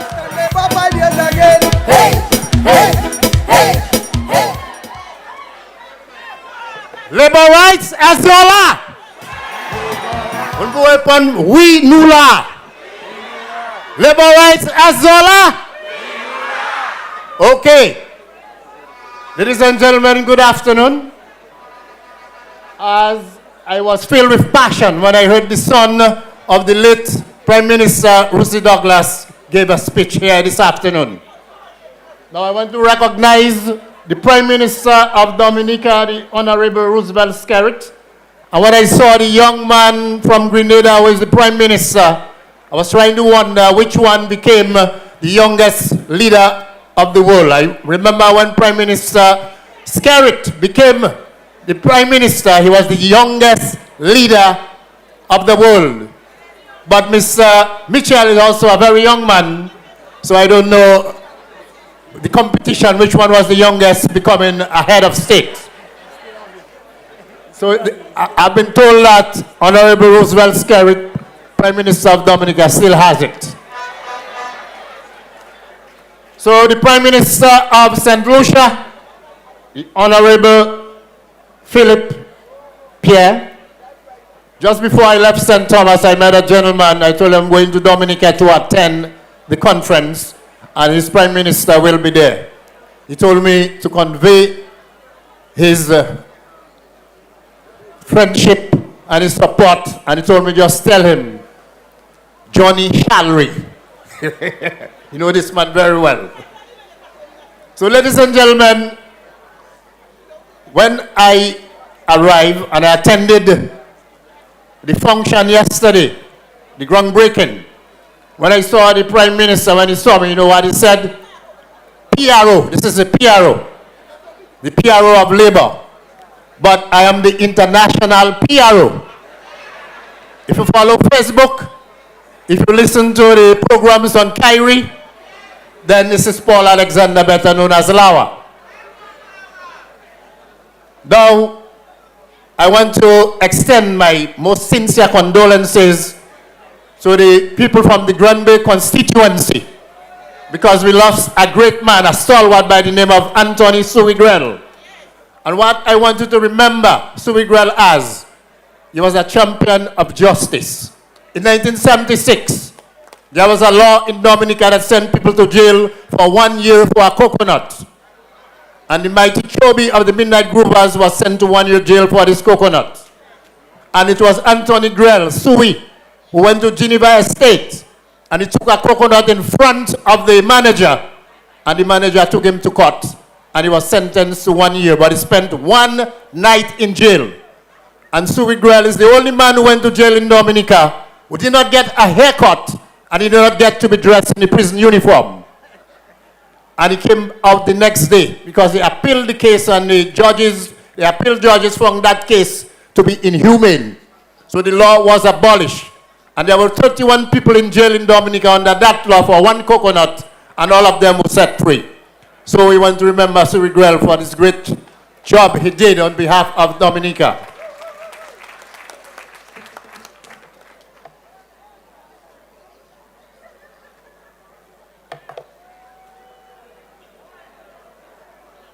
Now, it is with great pleasure I stand there to bring solidarity from St. Thomas.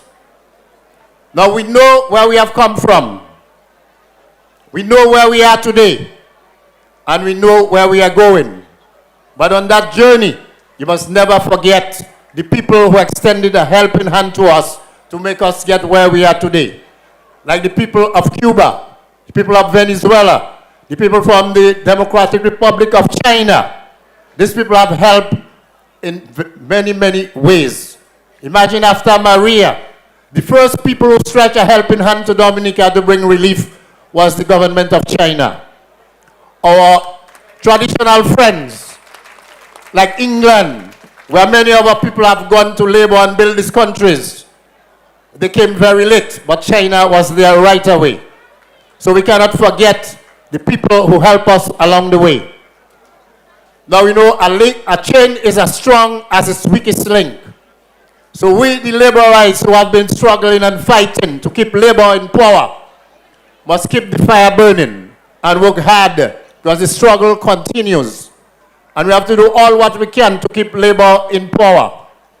Now, we know, according to what the Lord said, those who trust in him shall be mounted with wings like eagles. You shall run and you shall never get tired. You shall walk and you shall not faint. And he said, you shall be like a tree planted by the rivers, and the roots shall spread out towards the waters, and you shall never be thirsty in the time of heat. You shall bear all manner of fruits in season and after season and in due season. So now is labor season. We are enjoying the fruits of labor. And we are doing that because we say all shall eat. And we also know all for each and each for all. So with the leadership of Dr. Roosevelt Skerrit, we are moving forward to higher heights. And we must stand together and bind together and make sure we deliver the goods for labor at all times. Remember, we always get more from labor. So labor is the answer. And we have to stick to labor. So I want to thank you very much for coming on labor rights. As the son of Lucia Douglas said, if you are behind the fence peeping, come home. And we welcome you. Thank you very much, ladies and gentlemen. 5 more years. Let me see your head back in the air. Give me. Labor rights. Labor rights. We giving Dr. Skerrit and Labor 5 years again. Hey, hey, hey, hey. Ladies and gentlemen, put your hands together for the Honorable Prime Minister of St. Lucia, Honorable Philip. And the program is moving very, very quickly. You know, we have now the Prime Minister of St. Lucia is about to speak. You know, Mr. Philip J. He's here with us. He's been here since yesterday, and he will speak momentarily. He's a more seasoned person in politics. Yes, he's been in government, in politics for a long time. First time as Prime Minister, but he's been in Parliament before. Okay, so let's look forward to, I know the Prime Minister of Grenada said that he's willing to see what he can learn from Mr. Skerrit. So let's see what this Prime Minister has to say, considering that he's more seasoned. You see, and there is even greater collaboration, greater unity between the St. Lucia Labour Party and the Dominica Labour Party for years now. All right. Minister is supposed to do the introduction of our dear friend, the Prime Minister of St. Lucia, but she's taking care of the Prime Minister of Grenada, who had to leave us. But I'm very pleased to welcome a friend and a colleague and a comrade of the Dominica Labour Party, the Prime Minister of St. Lucia, Honorable Philip J. Pierre. Honorable Pierre has been in Parliament and as a government, as a Labour man for some 25 years or so, serving the people of St. Lucia. And of course, in the last general elections of St. Lucia, he had a landslide victory. His party won a landslide victory. And from all indications, it is clear that he is going to again sweep the polls whenever elections are called in St. Lucia.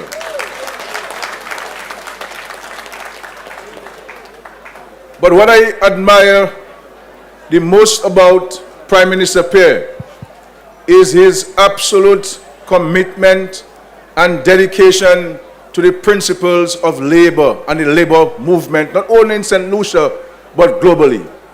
And he has stood at the service of the people of St. Lucia for decades, and he continues to do so. I am very honored to call him a friend, and we are very honored to have him as a friend of the Dominica Labour Party, a friend of the people of Dominica. And I want to thank him for making the time to come here, notwithstanding his busy schedule as a Prime Minister, to be part of this Delegates conference here in Vacas. With these few words, I'd like to welcome our friend, the Prime Minister of St. Lucia, and the political leader of the St. Lucia Labour Party, Honorable Philip J. Pierre, to address us. Labor rights. Labor rights. We giving Dr. Skerrit and Labor 5 years again. Hey, hey, hey, hey. Comrades, it's a pity I can't dance like Deacon and Roosevelt. So I want to tell you to do something we always do in St. Lucia. I want you to say after me, we coming! We coming! That's what they're afraid to hear. Let you tanza, cruise kapwanyo. Honorable Roosevelt Skerrit, Prime Minister of the Commonwealth of Dominica and political leader of the Dominica Labour Party, Honorable Lucia Skerrit, wife of the Prime Minister and parliamentary representative for Roseau Central, and their children, Dignitary and Isabel. Give us a round of applause to me, please. Honorable Deacon Mitchell, who had to leave. He's the chairman of CARICOM, and he's the Prime Minister of Grenada and political leader of the National Democratic Congress. Honorable Jeremiah Norbert, Minister in the Office of the Prime Minister with responsibility for crime prevention and persons with disabilities of St. Lucia. And I want you to really recognize Honorable Norbert. He was a very young man who had a good career in law enforcement. He troubled me for about 3 months. Monsieur vient en office mais pour 3 mois. Quand il m'a vécu l'élection. Mais les garçons, ça voulait aller en politique pour. He said he wanted to serve. So he went for the process and we chose him. And during that time, this young man had an accident and he lost his leg in the middle of an election campaign. He lost his leg in an accident. And he ran in a seat of the late Sir John Compton, a seat we had never won in the history of politics in St. Lucia. And this young man won that seat with one leg, with a landslide. Give him a round of applause for me, please. The future of the Caribbean, the future of labor. And he's here today to learn from Comrade Roosevelt Skerrit. That's why I brought him here today, to learn from the master himself. I also want to recognize the son of Comrade Rosie Douglas, members of Parliament and Cabinet of Dominica, national executive members of the Dominica Labour Party, and all comrades of the Dominica Labour Party and comrades from abroad and members of the diplomatic corps. Comrades, allow me first of all to express my deep and eternal gratitude to the entire DLP organization, its living members and founders, for making it possible for me to be here today. I stand here today on the shoulders of the thousands of Dominican patriotic men and women who have helped to build the Dominica Labour Party and Dominica as a whole, and by extension the OECS and the Caribbean. I am here as leader of the Labour Party and Prime Minister of St. Lucia, the son of a teacher and a policeman. But I'm not here because of the struggles of the St. Lucian working people alone, but because of the struggles of the patriots of the Dominica Labour Party, who, like many others throughout the Caribbean, fought for workers' rights and formed and joined the Labour parties like your own great Dominica Labour Party. It is because of your struggles that someone like me can stand here before you today. So today, I want to salute the past and present leaders like Edward LeBlanc, Mike Douglas, Rosie Douglas, Pierre Charles, and many of the unsung heroes and patriots of Dominica, like the comrades you saw here today, who lived and died fighting for the advancement of the poor and dispossessed people of the Caribbean. But I particularly want to thank your great and esteemed leader, Prime Minister Roosevelt Skerrit, and all his men and women in government who have collectively and successfully effected the development and the modernization of Dominica. I want to tell you a little story about Roosevelt. You know, opposition is a lonely place. Saki, opposition is so lonely that those in opposition want to do anything to get the government. When I was in opposition, when I just taken over the leadership of the Labour Party, it was a lonely place. And prime ministers normally do not embrace opposition people. Now, they have good reason to. At that time, Roosevelt invited me to Dominica. So I came to Dominica and I expected to take a taxi. But Roosevelt sent someone to meet me and he took me to the Prime Minister's office and the cabinet room as the leader of the opposition. That was in my own country. the Prime Minister would never have invited me to his cabinet room. But Roosevelt showed the courage to invite me to his cabinet room. And I thank him for that. And that was the beginning of the inspiration for me to make me lead my party to a landslide election victory 3 years from then. So I thank him for that. I'm also pleased to be here to share this important celebration of your Conference of Delegates with Grenadian friend and fellow Prime Minister Deacon Mitchell.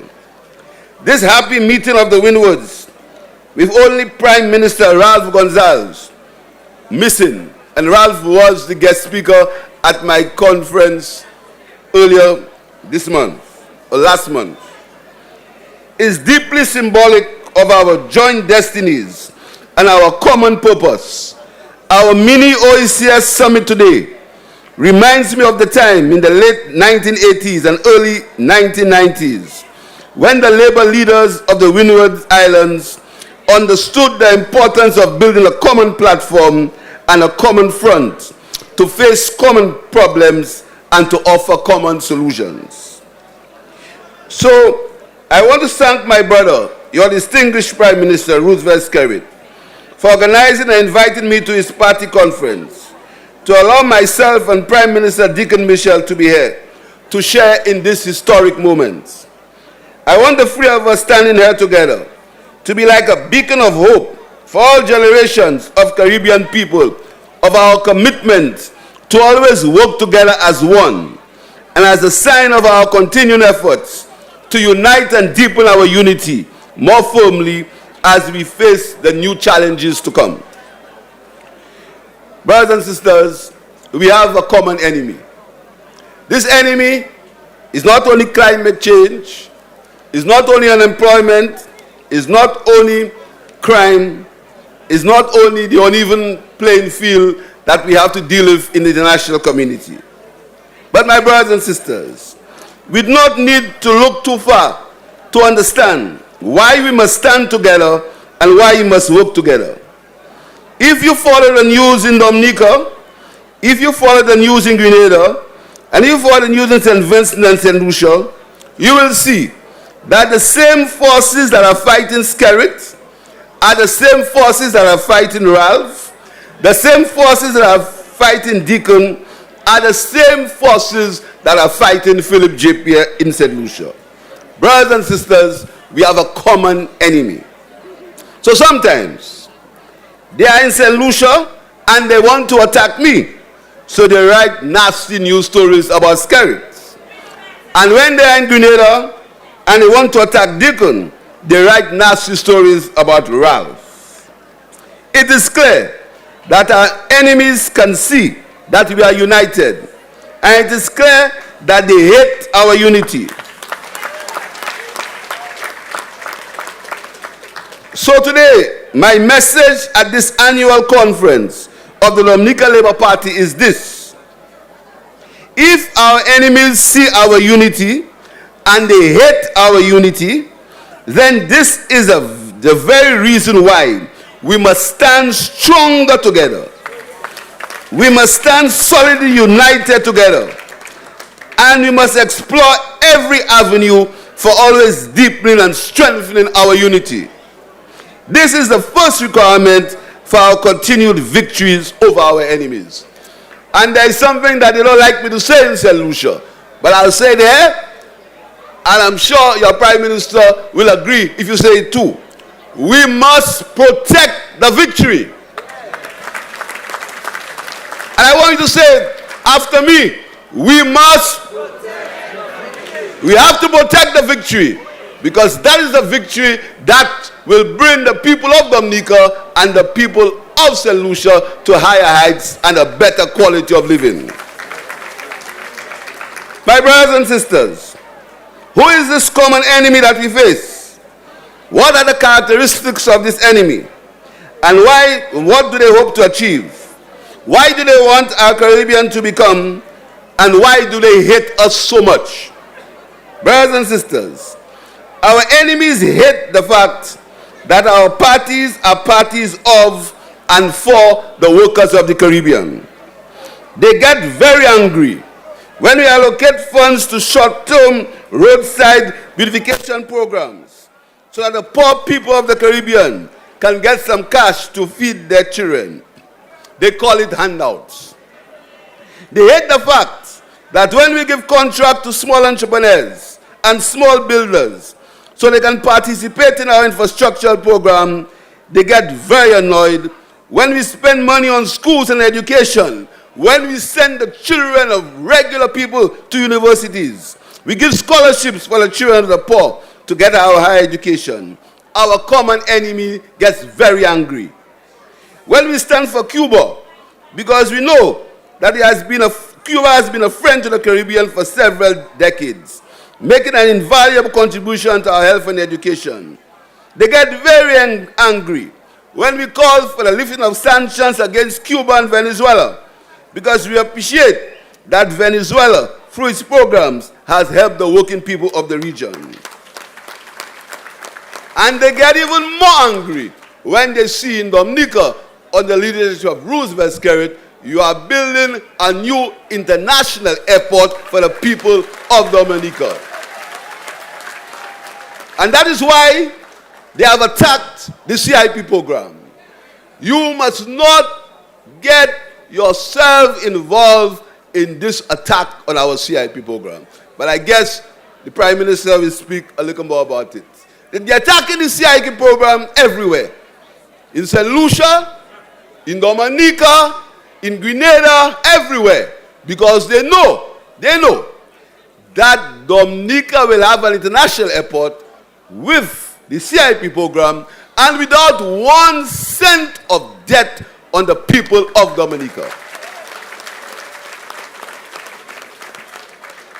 Brothers and sisters, comrades, our common enemy is the same old historical enemy of the workers of the Caribbean and the labor parties of the Caribbean. But what they seem to hate most, brothers and sisters, is that we have a new working class leadership that refuses to accept that the place of poor people is at the back of the line. They hate the fact that Skerrit and Dickon and Dr. Drew are the products of working class households who, through our own hard work and sacrifices and through the will and support of the working people and the members of the cabinet of Dominica and the cabinet of St. Lucia, are people from working class backgrounds. They hate that fact, my brothers and sisters. They hate the fact that we are together. So when we see TikToks and when we watch their memes on social media, they cannot hide their contempt for the working people. Every meme which they put out on Skerrit and every TikTok video that they put out on Pierre is not an attack on Skerrit or Pierre, but it's an attack on the poor and working class people of the Caribbean who see themselves in your Prime Minister, who see themselves becoming Prime Ministers of their countries. That's what they hate. They think the Prime Minister is something that must be inherited. That's what they think, my brothers and sisters. And brothers and sisters, we have to understand the tactics of our common enemy so that we remain eternally vigilant and do not fall for their little games. What is the approach of our common enemy? Brothers and sisters, our common enemy knows that we have defeated them politically. Our enemy knows that what they did over the last 10 years, when some of them were able to get a foothold in political office, can no longer be repeated. They know that they cannot defeat us through policy debates. They know that the people have seen that their program is only to serve the privileged, their friends, their family, and foreigners. They know that we took our countries out of COVID and they had put us in the know. They know that what we did for our people after COVID was almost impossible. So they have devised a new means to undermine our unity and to undermine our governments. They are now resorting to lies, mistruths, misinformation, propaganda, and they have gone full throttle into artificial intelligence and social media. Brothers and sisters, we all knew what they tried a few years ago with Cambridge Analytica. Today, they are busy inventing stories about us, trying to implicate us in all sorts of things, especially since they know that we have made sincere pledges to our people and we have a zero tolerance towards corruption. They know that our policies have benefited people directly, that we have touched the lives of hundreds of people directly for our health, education, and business facilitation programs. So instead, they try to throw mud at us in the hope that something will stick and they will undermine the confidence of the people in our leadership. My friends in Dominica, I have come here to let you know that the approach of my government to this strategy is to respond to every lie, big or small, with facts, figures, and evidence in a calm and measured manner. I never let one lie touch the ground. As soon as the lie emerges, I refute it. The strategy now is to tire us out, to say as many big lies as possible in rapid succession so we cannot keep up. But we have some soldiers with us. And today, we have two of them here this afternoon. The General Secretary of my party, Badalio Clark, a soldier. Badalio Clark has fought in this. I won't tell you where he fight already. Badalio Clark and my personal assistant, Sister Mondi Lewis, fighting in the vanguard of labor. Their strategy is to tire us out and to tell as many big lies as possible in rapid succession so we cannot keep. This is why we hear these robot voices day after day on your cell phones. Yes, the same robot voices that cannot say St. Lucia. You know that? They can't say St. Lucia. They can't say Miku. They say Michael. The same robot voices that pronounce Dominica as Dominica. These are the AI propaganda machines that spread lies about us and try to paint us with corruption because they cannot touch our people-centered policies and our handling of our economies. They used to believe that because they served the interests of the Caribbean privileged elite, that they were the only ones who knew how to grow their economy. But today, they have been shocked by how well we have been doing as children of the working class, who have managed to make our countries thrive and place our countries on the map like they have never been able to do. They just refuse to accept that the people of the Caribbean have been advancing our Caribbean civilization as expertly as we have been doing.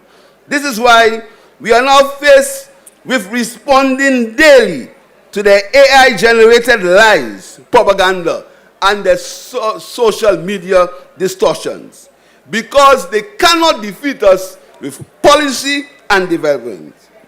Brothers and sisters, our common enemies were even angry and disappointed that our athletes from St. Lucia, Julian Alfred, the fastest woman in the world, and our Dominica and Grenada were able to put us on the map during the last Olympic Games. They could not accept that we, the working class prime ministers, and it's the working class children of St. Lucia, Dominica, and Grenada, who were able to win gold medals and to place us at the center of the sporting universe. They can't understand that. They wanted our glory to be their glory. So, to Prime Minister Skerrit, I say to you, congratulations for creating the conditions that allowed Tia Lafont to emerge and win Dominica's first Olympic medal and for making it gold. And to PM Mitchell, I congratulate you for being the leader to be standing on the achievements of Lyndon Victor, who bronzed in the most iconic of Olympic events. the decathlon, and Anderson Peters, who won silver in the javelin, and for building on the past successes of Kimani James, who should also be congratulated for still being here and making us proud. And I also want to thank the people of Dominica, who shared and celebrated with us when our Julian Alfred, that daughter and product of St. Lucia working class, became the fastest woman in the world. I can assure you, and I'm sure, that you felt the same joy that we felt in St. Lucia. My brothers and sisters, he will not say it for himself, but let me spend a few moments to talk about the legacy of Roosevelt Skerrit. Brothers and sisters, Roosevelt Skerrit has a legacy of achievements, and this is why I'm here to celebrate with him and the people of Dominica. Although still very young, his work is just starting, and he has many good years ahead of him.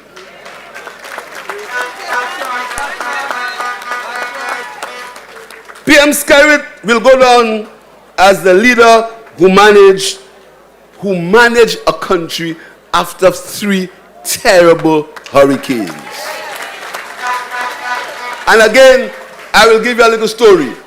Today, mouth open, secret job out. I was talking to Roosevelt on the phone, and he said to me that I have a little storm coming. So you're talking, the next thing he told me is, he said, "Comrade, my roof gone." He said, "Comrade, my roof gone." From saying a little storm coming to my roof gone. And when I came back to Dominica a few years later, and I saw what the people of Dominica, under the leadership of Skerrit, had achieved, I said to myself, hats off to Skerrit and the people of Dominica.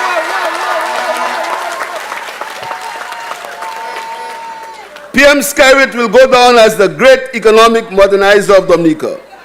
PM Skerrit will go down in history as the great developer of Dominica. My brother Roosevelt, you will have to be celebrated as a man who took Dominica out of the decline of the banana industry because of the changes in the world trade and repositioned her to begin to reap the benefits of tourism and services and a more diversified agriculture. What you have achieved has been phenomenal, and no one should let your enemies take your achievements away from you. You are an example to me, and an example to many Caribbean prime ministers. The Caribbean people must celebrate Roosevelt Skerrit. The Caribbean people must understand how Roosevelt Skerrit has modernized Dominica. And it is Roosevelt Skerrit that will give Dominica its first international airport.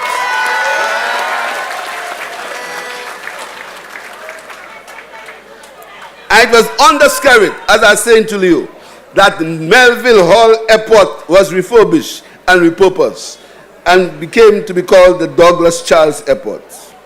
It was Roosevelt Skerrit that caused night landing to Dominica.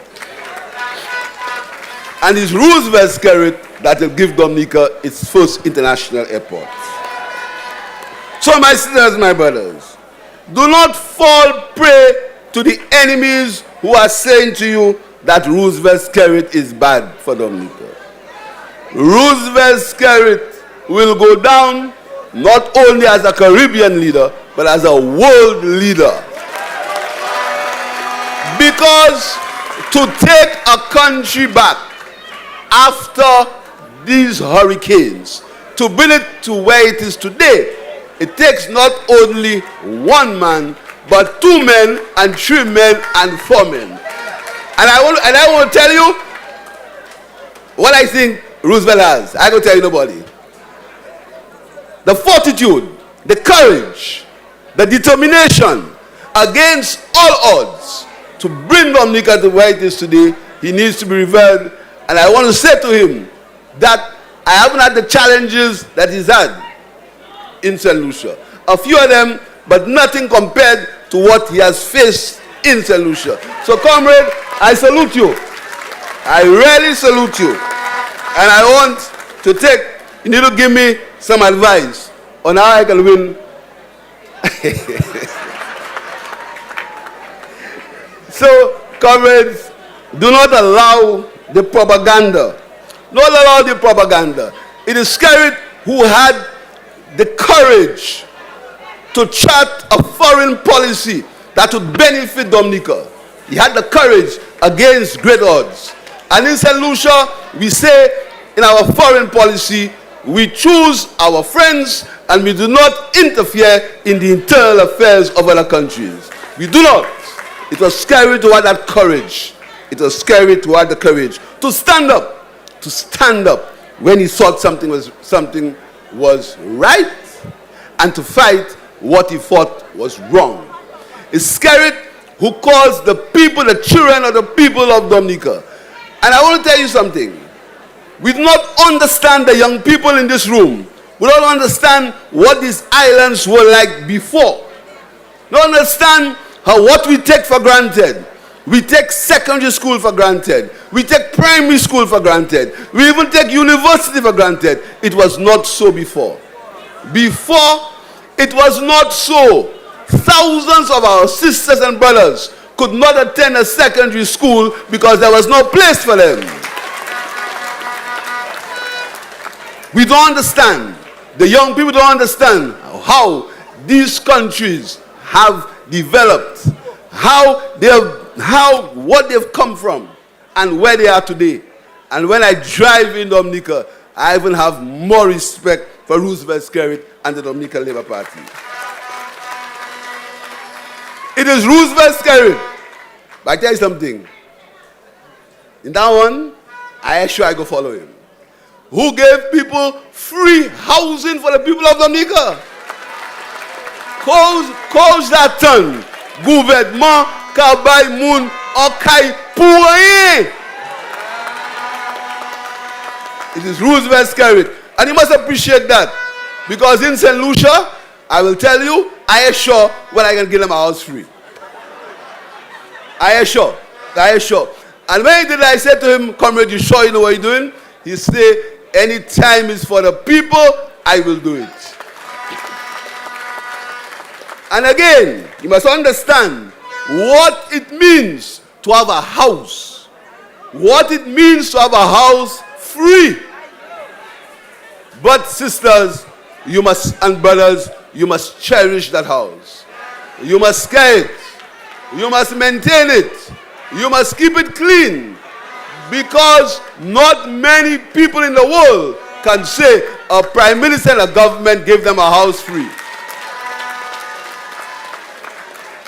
So, brothers and sisters, my message to you, my friends in the Dominica Labour Party, we should never let a good thing go. You have a very good thing in the leadership of the Dominica Labour Party. You have a very good thing in the leader that has had the greatest influence on Dominican modernization in the 21st century. You have a very good thing in Brother Roosevelt Skerrit, who recognizes himself as a working class leader, working on behalf of all the people of Dominica. You have a very good leader in this visionary, who has steered this country out of the post-banana downturn, out of the clutches of the IMF, who has steered this country out of the COVID downturn, who has steered this country out of the devastation of Hurricane Maria and other weather events, and who has continued to see Dominica grow from strength to strength. You have one of the most experienced leaders in the Caribbean, and you must appreciate him. Give Skerrit a round of applause again.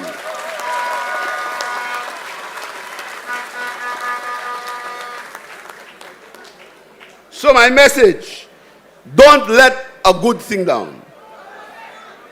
Pala J. Skerrit by person. Continue to support the Dominica Labour Party.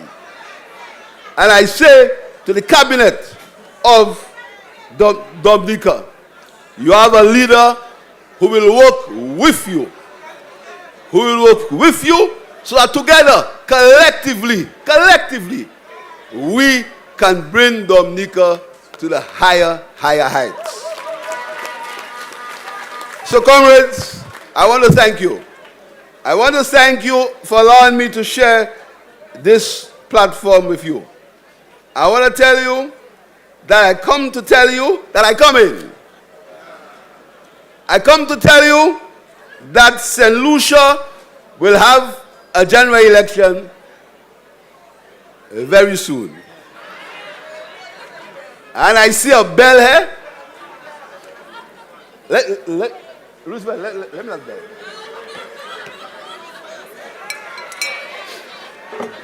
Now, you'll hear them on social media. I ringing the bell here. I saying for what? I'll ring a bell here, but I won't say for what. So let them speculate why it is. The bell is wrong.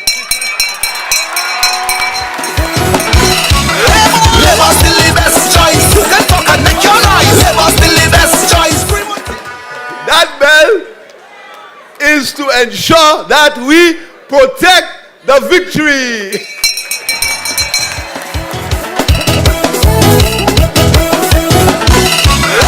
Labour still the best choice. You can talk and make your noise. Labour still the best choice. Scream until you lose your voice. Labour still the best choice. Ladies and gentlemen, put your hands together for the Honorable Prime Minister of St. Lucia, the Honorable Philip J. Pierre. At this point, we would like to present a token of our deep appreciation. Please sit. The daughter of the Honorable Prime Minister will present to our comrade Prime Minister, Philip J. Pierre. Thank you very much, Honorable Prime Minister. We appreciate your words. Don't let a good thing go. That's right. Put your hands together once again for the Honorable Prime Minister, Philip J. Pierre. It was the feature presentation and definitely had a lot of information that I think was pertinent for today about leadership, and the fact that one of the things that stood out is the fact that he said that this is one of the only places in the world that you find a whole house is given to somebody. You don't have to pay a monthly stipend or anything, and that in itself is a blessing that sometimes we just take for granted. But other than that, what are some points that you took from this? Well, yes, the Prime Minister of St. Lucia, he had a very critical message for Dominica, to recognize the gift that is in Prime Minister Skerrit, the experience that's in Prime Minister Skerrit. He has led this country through a lot of difficult moments, COVID, hurricanes, he's led us through, and that Dominica is making progress. He referred to Prime Minister Skerrit as a transformer, yes, a modernizer, somebody who is bringing have created opportunities for the working class, and so he asked us to cherish Prime Minister Skerrit, hold on to him, and do not let him go, because he's the most experienced Prime Minister in the Caribbean. Yes, in terms Skerrit, of terms, after Ralph Gonsalves of St. Vincent, so he's the most experienced. So we have Esther on stage. Esther is from Guadeloupe, and she's a regular caller to our program, and she must be almost over now, but we just want to. Yeah, so we have to appreciate and take note of what Prime Minister JP had to say to Dominica. Yes. And of course, the attendance here, the crowd, very, very appreciative of what he had to say. The message he delivered. I mean, we know that, but oftentimes you like to hear it from people from outside. Yes. We definitely often forget that. But we're grateful for him, and I can tell just by the outpouring of the supporters here today that we, the Labour family, we understand what Honourable Roosevelt Skerrit is doing for Dominica and the Labour Party government. So I'm happy to hear from outside, but I hope that we can reaffirm that we know it on the inside also. Indeed, yes. and quite an appreciable crowd, a huge crowd here. All the way from Scotland, from our Honourable Dr. the comrade Ralph Gonzalez, brothers and sisters, who sends his solidarity. So labor is connected. At this point in time, brothers and sisters, it gives me great pleasure to introduce to the microphone the former parliamentary representative for the Granby constituency and wife of our fallen leader, past leader, Honorable Pierre Charles, Nurse Justina Charles, to introduce our beloved leader and Prime Minister, Dr. the Honorable Roosevelt Skerrit. Labor still the best choice. You can talk and make your noise. Labor still the best choice. Scream until you lose your voice. Labor still the best choice. Thank you very much, Ian, comrade. Labor! After listening to Honorable Philip J. Pierre, I said, but Ian, what am I going to say about PM again? To introduce him, to remind us of who we have as our leader. However, I will continue from where he left off. The Honorable Roosevelt Skerrit has been the Prime Minister of the Commonwealth of Dominica since 2004, reappointed for the 5th full term in office in December of 2022. He is concurrently the Minister of Investment and Governance, and previously held the portfolios to include finance, foreign affairs, education, housing, and national security. Prime Minister Skerrit has served as the parliamentary representative of the Vickers constituency since 2000 and has been the leader of the Dominica Labour Party since 2004. He led the Dominica Labour Party to 6 consecutive electoral victories, people. In 2005, 2009, 2014, 2019, and 2022. He has been at the forefront of the Caribbean leadership, serving as chair of the Caribbean Community and the Organization of Eastern Caribbean States. During period of historic fiscal and economic challenges faced by the region and the world, he contributed to the formation of the 8-point stabilization program of the OECS. As leader of the first English-speaking Caribbean community country to join the Bolivarian Alliance for the Peoples of Our America in 2008, the Dominica leader is recognized for helping to foster closer ties between CARICOM states and countries of the Latin America. He is an ardent advocate of wider regional integration and has worked towards the deepening of cooperation with the community of Latin America and the Caribbean states. Under Prime Minister Roosevelt Skerrit's leadership, Dominica has navigated significant challenges, including the devastation impact of Hurricane Maria in 2017, and his administration has focused on rebuilding efforts and advocating for climate resilience. Prime Minister Roosevelt Skerrit's legacy is marked by his strong leadership and his dedication to social programs aimed at improving housing and increasing access to education and healthcare services. Initiatives like the Yes We Care program, a social care initiative for the elderly, reflects his commitment to uplifting the less fortunate. Among major development initiatives, Prime Minister Skerrit has also championed the constructions of the Dominica's first international airport, aimed at improving connectivity and boosting tourism and economic growth. His impact on Dominica's development, both in times of crisis and in pursuit of long-term national goal, has positioned him as a significant figure in the Caribbean and globally.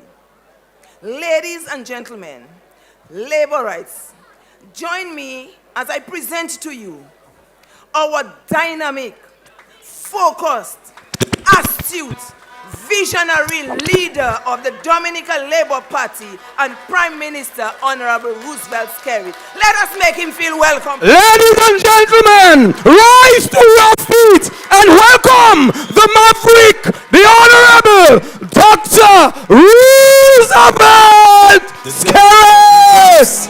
Will you fall for it? Nice, nice. The devil setting traps for you, don't you fall for it? Respect signal. Whoa. The devil setting traps, will you fall for it? The devil setting traps for you, don't you fall for it? Wow. Just like when the signal on your Wi-Fi drop, it has come back stronger. The more they try to kill you, is the more you live longer. The more I live. Thank you.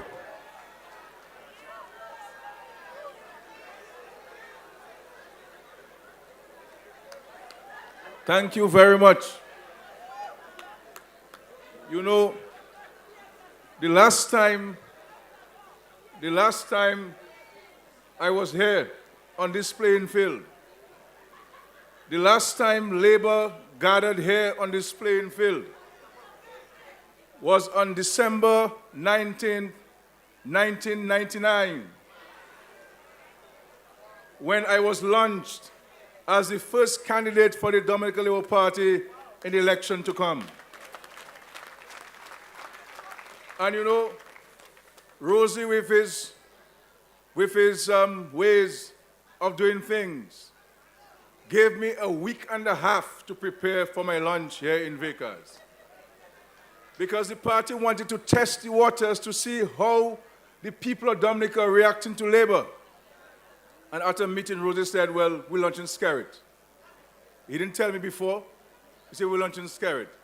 And when I look at my constituents who are here today, 24 years later, January will make it 25 years later, I see the very same faces of 1999.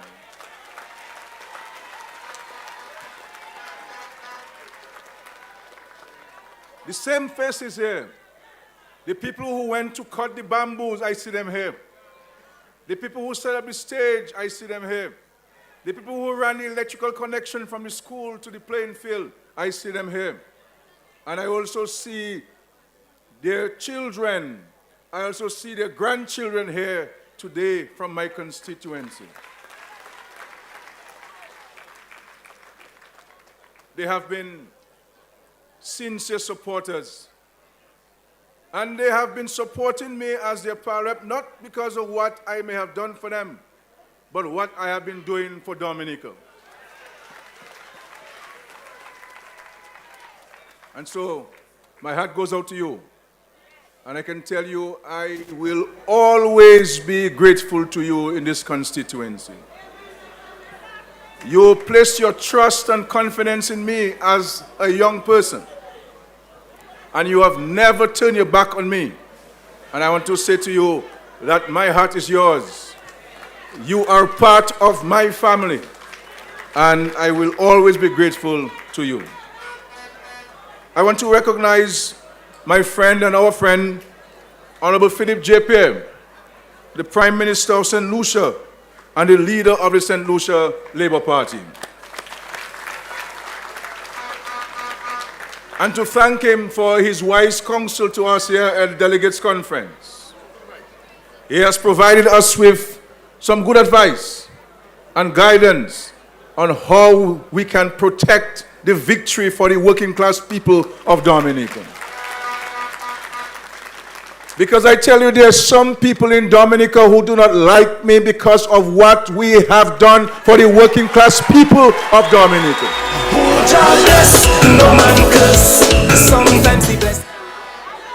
They don't like the fact that working class people of Dominica are who they are today with their qualifications at the university and the high jobs they're having and the nice homes that they're having here in Dominica. But they're not going to stop us. Our work is not over. There are still people who need help in Dominica. And as long as there are people who need help in Dominica, Labour shall continue to work for the people of Dominica.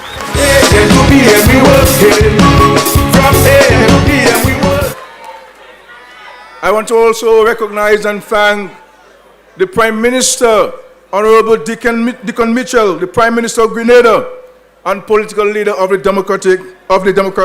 New Democratic Congress of Grenada. The Prime Minister had to leave us because he's traveling to Azerbaijan to represent us at the Conference of the Parties on Climate Change. And the Prime Minister so wanted to be here today that he was prepared to even cancel going to Azerbaijan. And I said, Prime Minister, no. You'll come here for a few moments and we'll get you to Antigua so you can make your connection flight. I want to recognize also Honorable Jeremiah Norbert, the Minister in the Office of the Prime Minister of St. Lucia, and to tell you that you have my support and you have our support here in Dominica.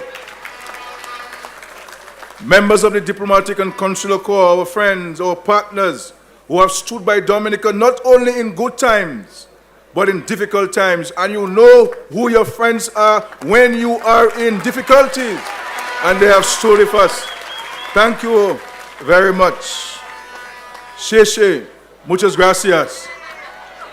See, I can speak Chinese and Spanish, you know. Don't tell me, you know.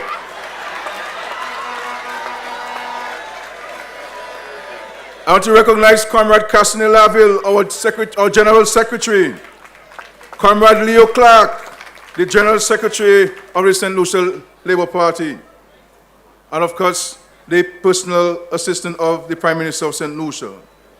Comrades, members of Parliament and Cabinet, our former ministers and members of Parliament who continue to work in the vineyard for Labour. See, look at this. Nurse Charles and Ian Douglas, stand, please. Working in the vineyard. And I see Austria, I see Ambrose George, and I see all of them here. Continue to work in the battlefield, ensuring that the party can continue to do what it has to do for the people of Dominica. We owe them a debt of gratitude that we'll never be able to repay them. My dear delegates, supporters and well-wishers of the Dominican Labour Party, friends, and I want to specially recognize Tiani Douglas, the son of Rosie Douglas.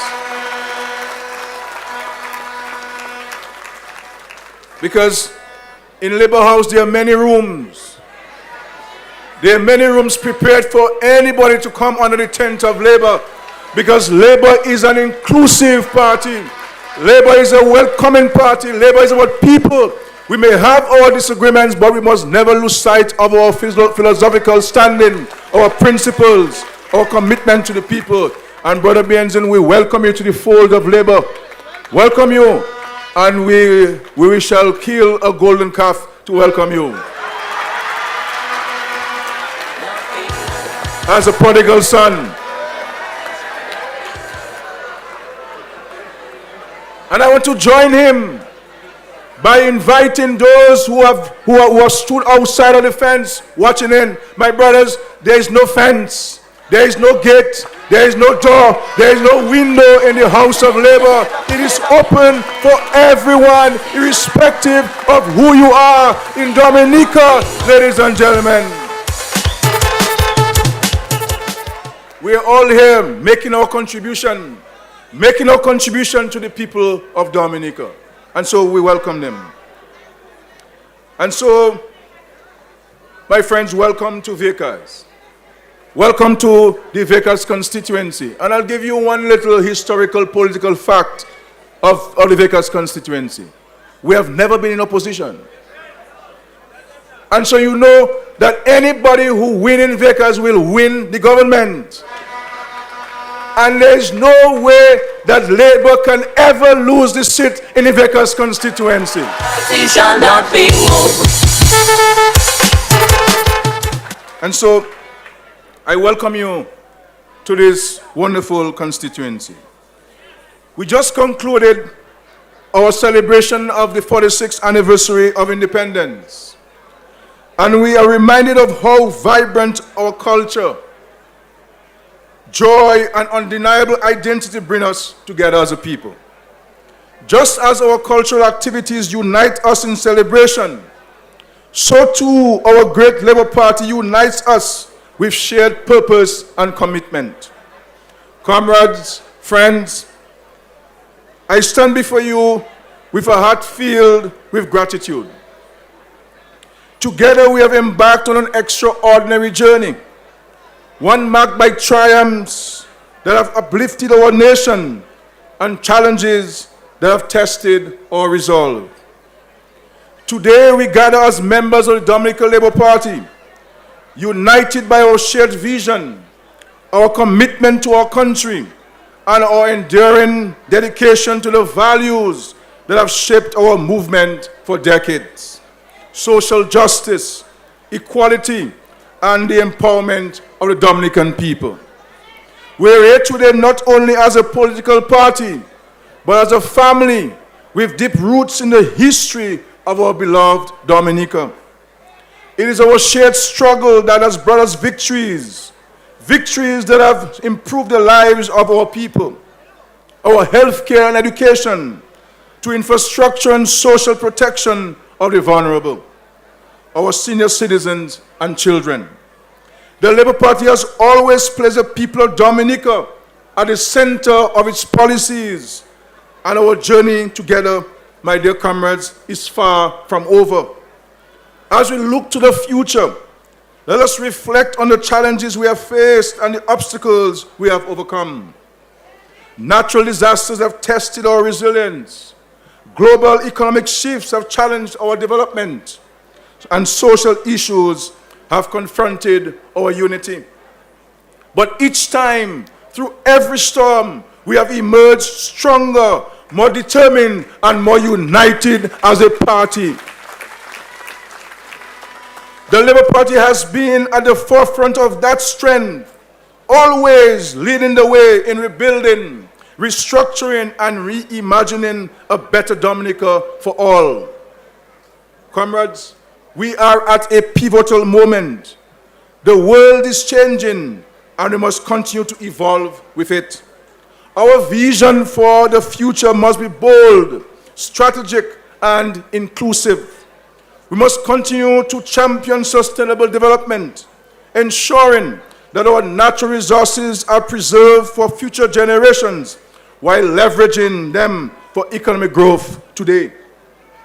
We must focus on empowering our youth, giving them the tools, education, and opportunities to lead the Dominica of tomorrow. And we must continue to build a society where no one is left behind, where every Dominican, regardless of background or circumstance, has the chance to thrive and do well in our country. Our successes are not by accident. They are the result of hard work and dedication of each of you sitting here today, the faithful members, supporters, and leaders of the Dominica Labour Party. You have carried the torch, ensuring that the flame of progress, fairness, and equality burns bright in every corner of this island. It is through your tireless efforts that we have been able to deliver on our promises to the people of Dominica. This is not about the leader only. This is about you, people like Ostel Anselm, who has been at the vanguard for 60 years, and so many of you working in the vineyard of labor, doing the work of the party and the country. But we cannot become complacent. We cannot become complacent as a party. The challenges ahead require new ideas, fresh energy, and continued dedication. We must strengthen our party at every level, ensuring that we remain connected to the needs and aspirations of our people. We cannot be far removed from who we represent. We cannot be far removed from the people, because it is the people who matter. Our policies and programs about people, and we have to be connected to them at all material moments. We must remain transparent and accountable, not just to ourselves, but to the citizens of this great nation. And most importantly, we must never lose sight of our core mission: to serve the people. To serve the people. To serve the people. it must always be about the people. It must never be about ourselves as a party. To the young men and women in the room today, you are the future of the party. You are the future of the party. Your ideas, your passion, and your drive will shape the next chapter of the Labour Party story. We urge you to step forward, to take on leadership roles, and to be the change makers that the country and party needs. We stand and I stand ready to support and guide you, but it is you who will carry this moment forward in the years to come. So young people, step forward. This must ensure that the party legacy and hard work continue to help transform Dominica. We cannot sit back and do not take on leadership roles. We cannot sit back and not say and put ourselves forward that we are prepared and preparing ourselves to lead this party and this country. Dear comrades, through the peaks and valleys, it has been your unwavering dedication and collective spirit that has propelled us forward.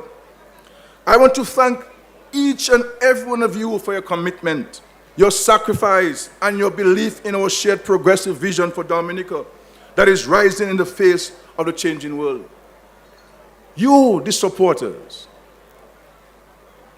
you are the party.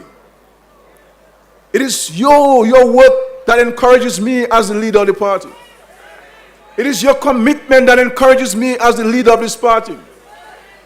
And even when we disappoint you and you have a little vexation with us, yes, you will talk among yourselves, but when Labour calls forward, you are the first to put on your red shirt and come forward and to work for the party.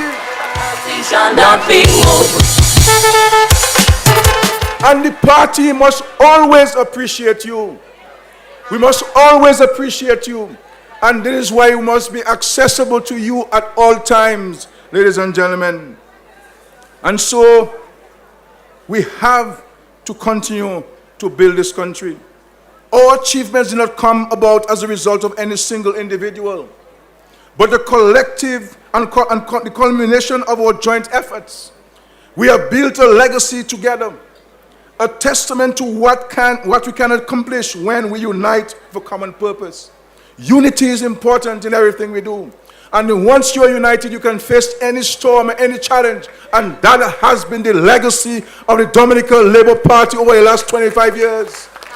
Unity of purpose, unity of vision, unity of philosophy, and we're putting our hands and minds together to build this country. Every success we have celebrated belongs to all of us. Just as every obstacle we have overcome has only strengthened our bond, which we truly are partners in shaping the future of our beloved nation. And I thank you for the role that each one of you play daily in helping to make Dominica the beautiful nation that it is. There are no two ways about it, my dear comrades, that the Labour Party stands unique, not only in the Caribbean, but across the globe, as one of the longest serving governments dedicated to the service of its people. This remarkable legacy is a living testament to our shared commitment, resilience, and the values that we hold dear. It is a heritage that fills us with pride and inspires confidence in all of us. We have come this far because we have stood together, shoulder to shoulder, guided by our principles and driven by our dedication to the people of Dominica. And now more than ever, our unity is our strength. Now more than ever, our unity is our strength. So comrades and friends, we find ourselves at a critical juncture, a moment that calls for renewed vigor and unwavering focus and commitment. The challenges we face are significant, but so too are the opportunities before us. Consider what is happening all around us. There is disquiet in the Holy Land. There is a land war in Europe. There is unheard of political division to our north. There is catastrophic climate change that has produced some of the most dangerous and destructive storms in history, all in the last few years. Names like Beryl, Dorian, Milton, and of course Maria are shared in our memories. There is no safety in this Caribbean basin from the impacts of global climate change. Climate change is not just impacting us from the fury of the storms themselves. It is also contributing to rising prices. The insurance rates for shipping and storing imports are increasing, which results in increased prices for food. The insurance rates for properties are also increasing, which means higher rents and housing costs for our citizens globally. So, comrades, this is not a time for complacency or hesitancy. It is a time for decisive action and collective resolve. Taking nothing and no one for granted. Taking nothing and no one for granted. The future of our party and our nation depends on what we do here and now as a party. And so as we look back on the journey we have traveled together, it is important to acknowledge the remarkable progress that this party, our Labour Party, has made for the people of Dominica. We are transforming Dominica. From the construction and rehabilitation of schools and the building of homes to the construction of Dominica China Friendship Hospital, the Marigold Hospital, and over 12 new health centers across Dominica. And you heard the Prime Minister of St. Lucia say that we're building homes in Dominica and we're giving them for free. The reality is there's nowhere else in the world that is happening. There's nowhere else in the world that is happening. We have our ambassador here from China. China is the second largest economy in the world, and the Chinese citizens have to buy their homes.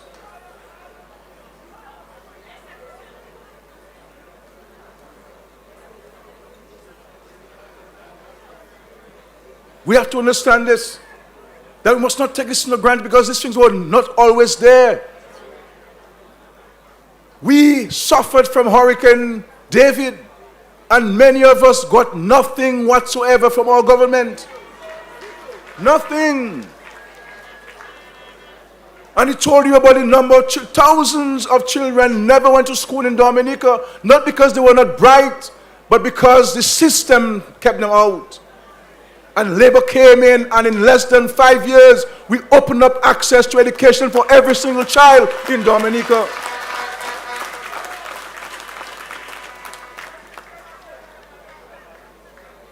Every single child.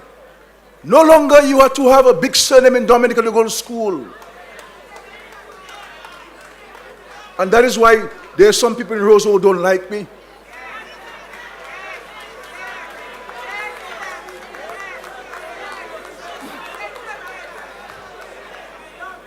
That's why they don't like me.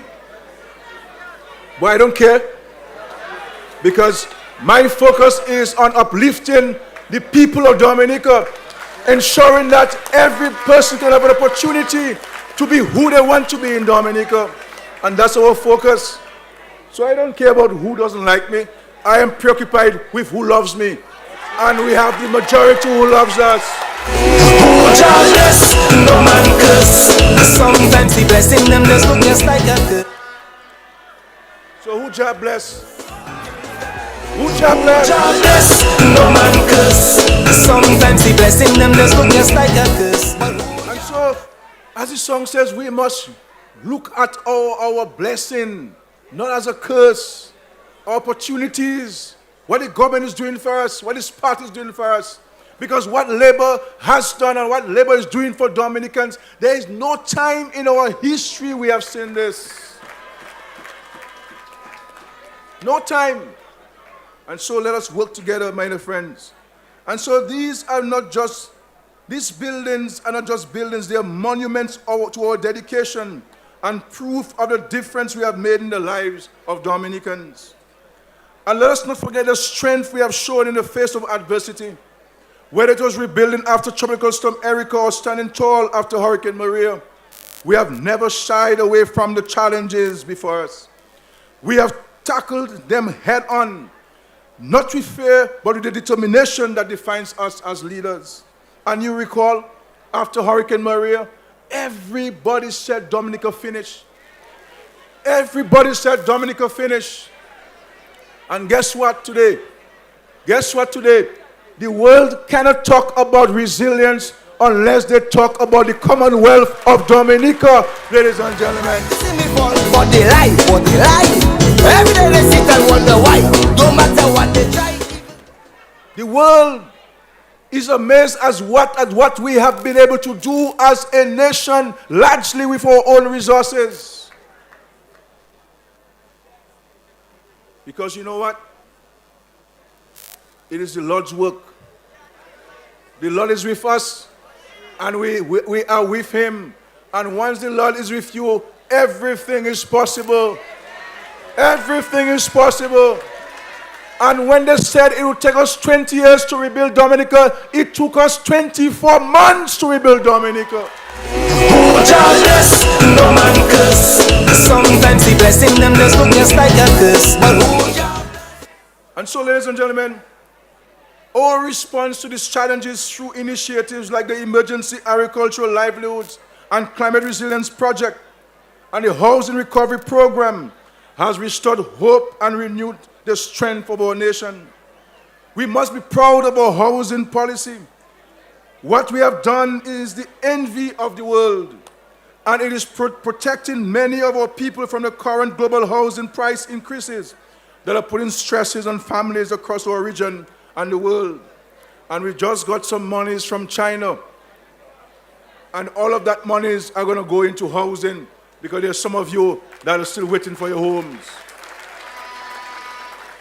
And so we're continuing. Agriculture has faced its share of challenges. We still feel the impacts of the World Trade Organization's change in the banana policy that prompted us to rethink agriculture in Dominica. But we have been there and will do even more for our farmers going forward. To our farmers, I tell you that now is the time of opportunity.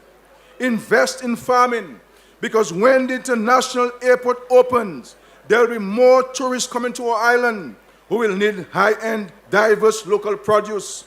And the airport will open our markets to the world. Beyond crops,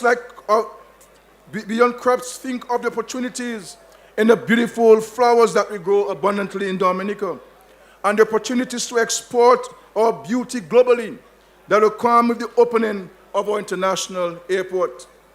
And of course, they say airport will never build. You were there yesterday. And they were saying all along on social media that the groundbreaking has been cancelled. These people don't want to see anything good happen in Dominica. Where did they come from? They're not Dominicans.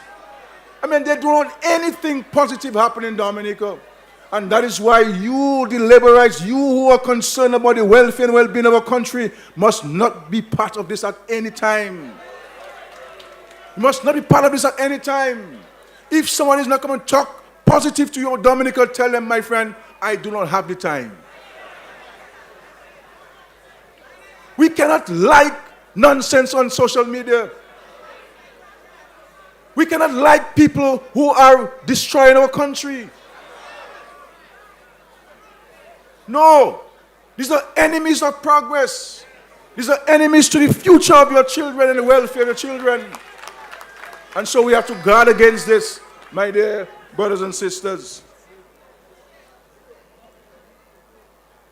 The challenges that we have faced together have taught me that this journey is not mine alone.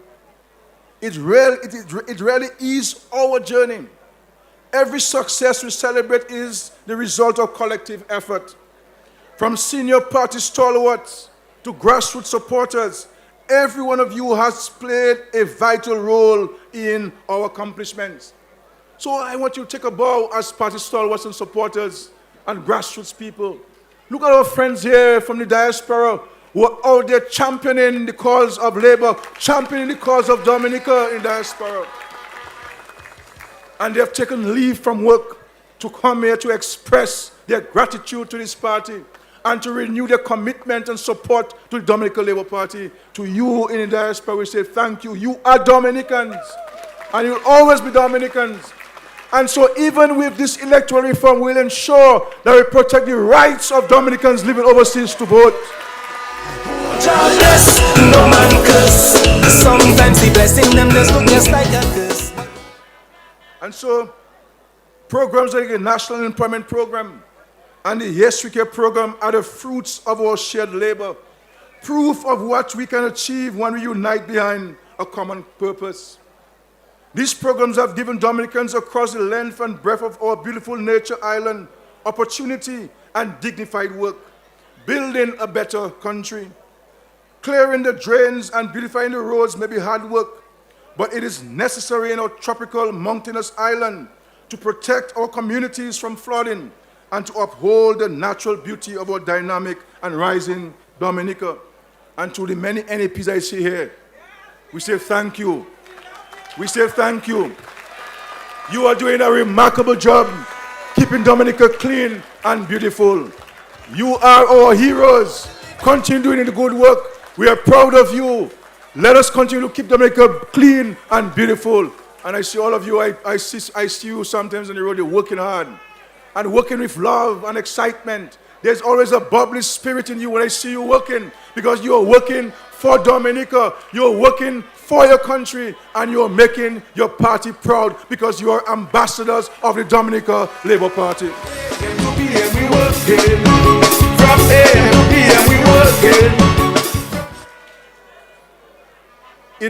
My dear comrades, in leading this party, I have learned that there is no room for complacency. We can leave no stone unturned. We must continue to work together, hand in hand, because it takes more than a single leader to run a country. It takes more than a single leader to run a political party. It takes the strength of these delegates, of you here, and the unwavering support of every one of you to lead this party and to lead this country.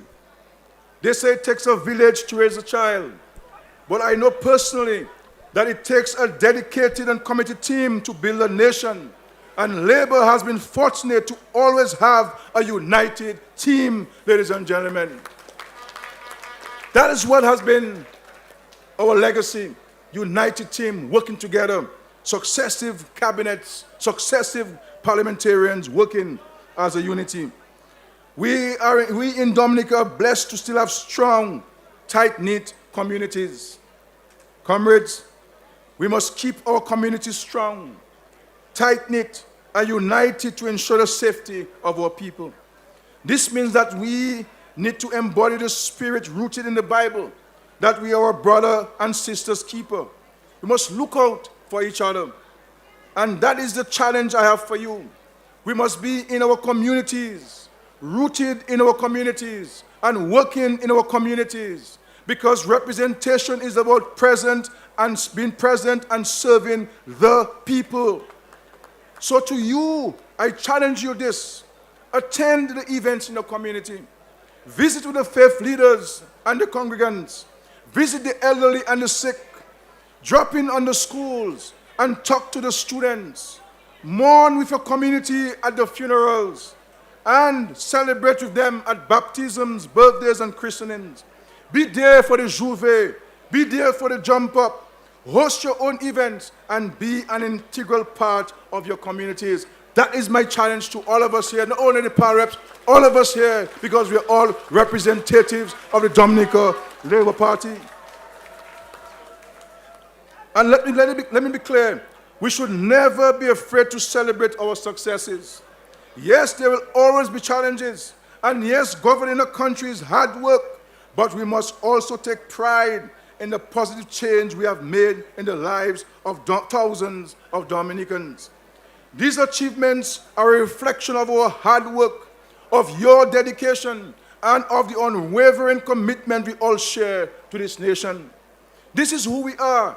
We are a party that does not run from problems. We face them, fix them, and keep moving forward. And it is through these trials that we have become stronger. Each challenge we have overcome has fortified our resolve. And as long as we stand united, there is nothing we cannot achieve together, ladies and gentlemen.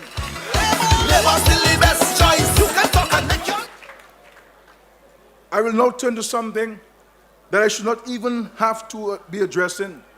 And my comrade Prime Minister referenced it. The recent court case surrounding the CBI in Dominica. And let me say this up front. We have nothing to worry about. We have nothing to hide. The CBI program has been and remains a cornerstone of Dominica's development. Our commitment to truth and justice has always been our guide, and that will not change now. What we are seeing is a deliberate attempt by the opposition to create distractions, to stir up fear where none is warranted. The actions of the opposition is clear. They want to put an end to the CBI, to deny you the benefits which you have been receiving from the Citizenship by Investment program. That is what it is.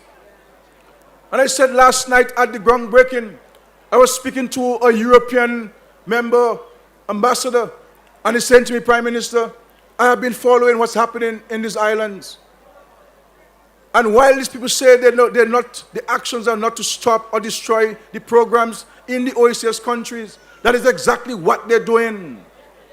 And you know and I know the impact this will have on every one of us in Dominica, including their families. There are some things, ladies and gentlemen, that we must never find ourselves as citizens attacking our country, trying to destroy the backbone of our non-tax revenues and denying us opportunity to have decent homes, denying opportunities to have decent health care, denying opportunities for children to be at universities, denying our opportunities to have international airports, to bring more and better jobs for us here in Dominica. These are the things that are happening. So let us rise up, Liberites. Let us not be quiet and silent. And while these people are attacking us, we have to fight back and we have to stand firm, ladies and gentlemen. Oh, God bless, no man curse. Sometimes the blessing them just look just like a... And you know, these people believe that because this is Skerrit quiet and Skerrit smiling every day.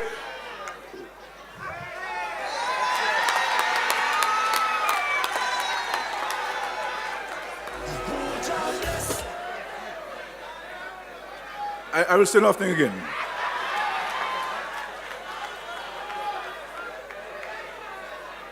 These people are only interested and concerned with power and not the people of Dominica. So they'll destroy you to get into power. That's what it is. Because their hope is that if they destroy the CBI, no more housing, no more roads, no more small business support, no more NEP, no more Yes We Care, the government will lose. And they'll come into government. They're prepared to lose their entire soul and to destroy the soul and the fabric of our nation to gain power. The Bible does not like people like that. And that is why they will never get into government in Dominica. Never get into government in Dominica. And anytime elections are called in Dominica, the Dominica Labour Party will be back in government, ladies and gentlemen. Skerrit, it's my cheer for me. And you know, they're talking about election. Oh, Skerrit going to call election in Vegas. Election is December 6th. And I'm hearing these fellas talking on the radio. And Fred, you know, ask you, ladies and gentlemen. Party shall not be moved.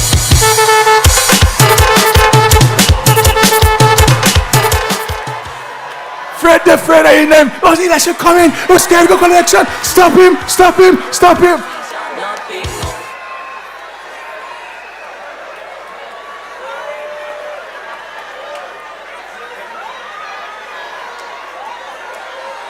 Fred, because they know that Labour Party is united and strong in the Commonwealth, ladies and gentlemen.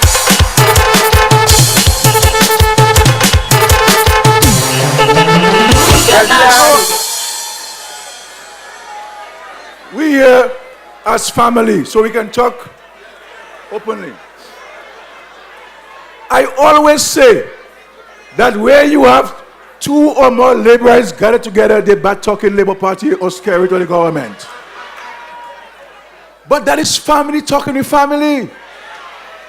And so because they hear one, two Labourites say, boy, this and that and so on, so on, so on, they believe that Labour Week where? Not in Dominica, ladies and gentlemen.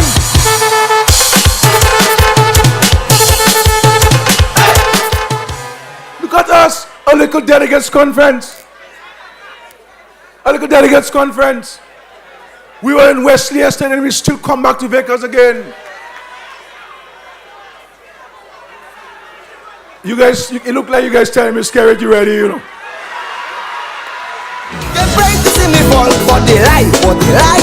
Every day they sit and wonder why. No matter what they try, even These guys, they do not care about people. Anytime you hear the Workers' Party raising money, it's for themselves. Never raising money to buy books for children. Never raising money to help somebody bury their grandmother. Never raising money to send a child to school. Not to buy a juice. Not to buy a popsicle. Nothing. These people do not care about people but themselves, ladies and gentlemen. That's what it is. This is the party of the people, ladies and gentlemen, the Dominica Labour Party. And so, while the people of Dominica are concerned with jobs, opportunities, agriculture, housing, and the cost of living, and are looking forward to the opportunities the airport and geothermal will bring, the UDOP is concerned with money and power. Linton believes that there's money in CBI, and Linton wants to touch it. That's what it is. Money. Anytime you hear Linton talk, money.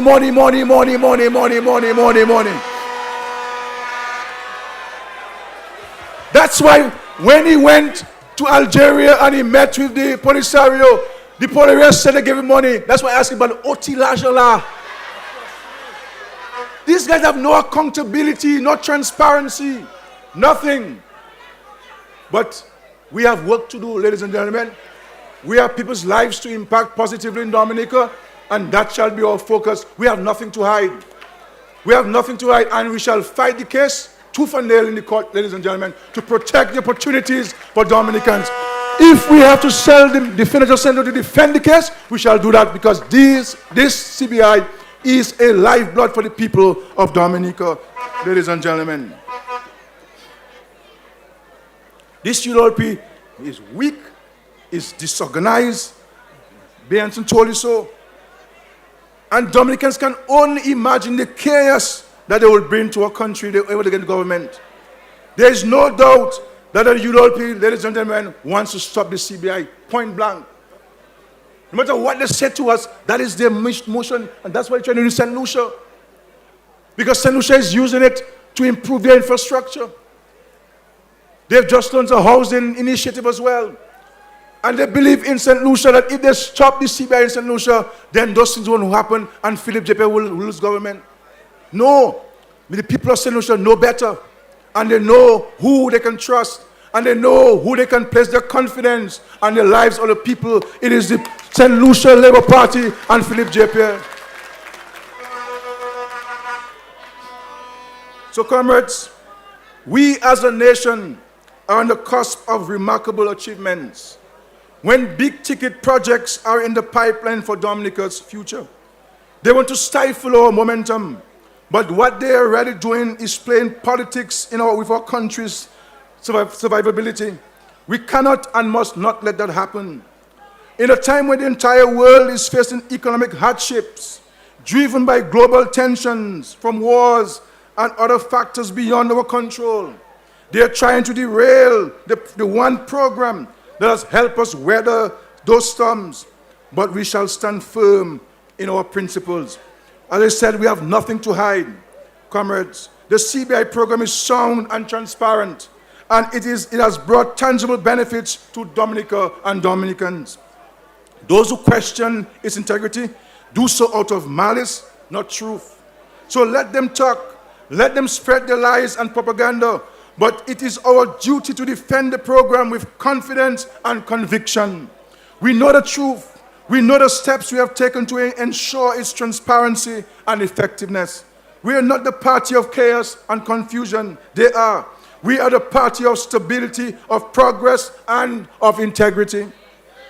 External attempts to undermine us, whether through court cases or rumors, will never shake the legacy of commitment of this party to the people of Dominica.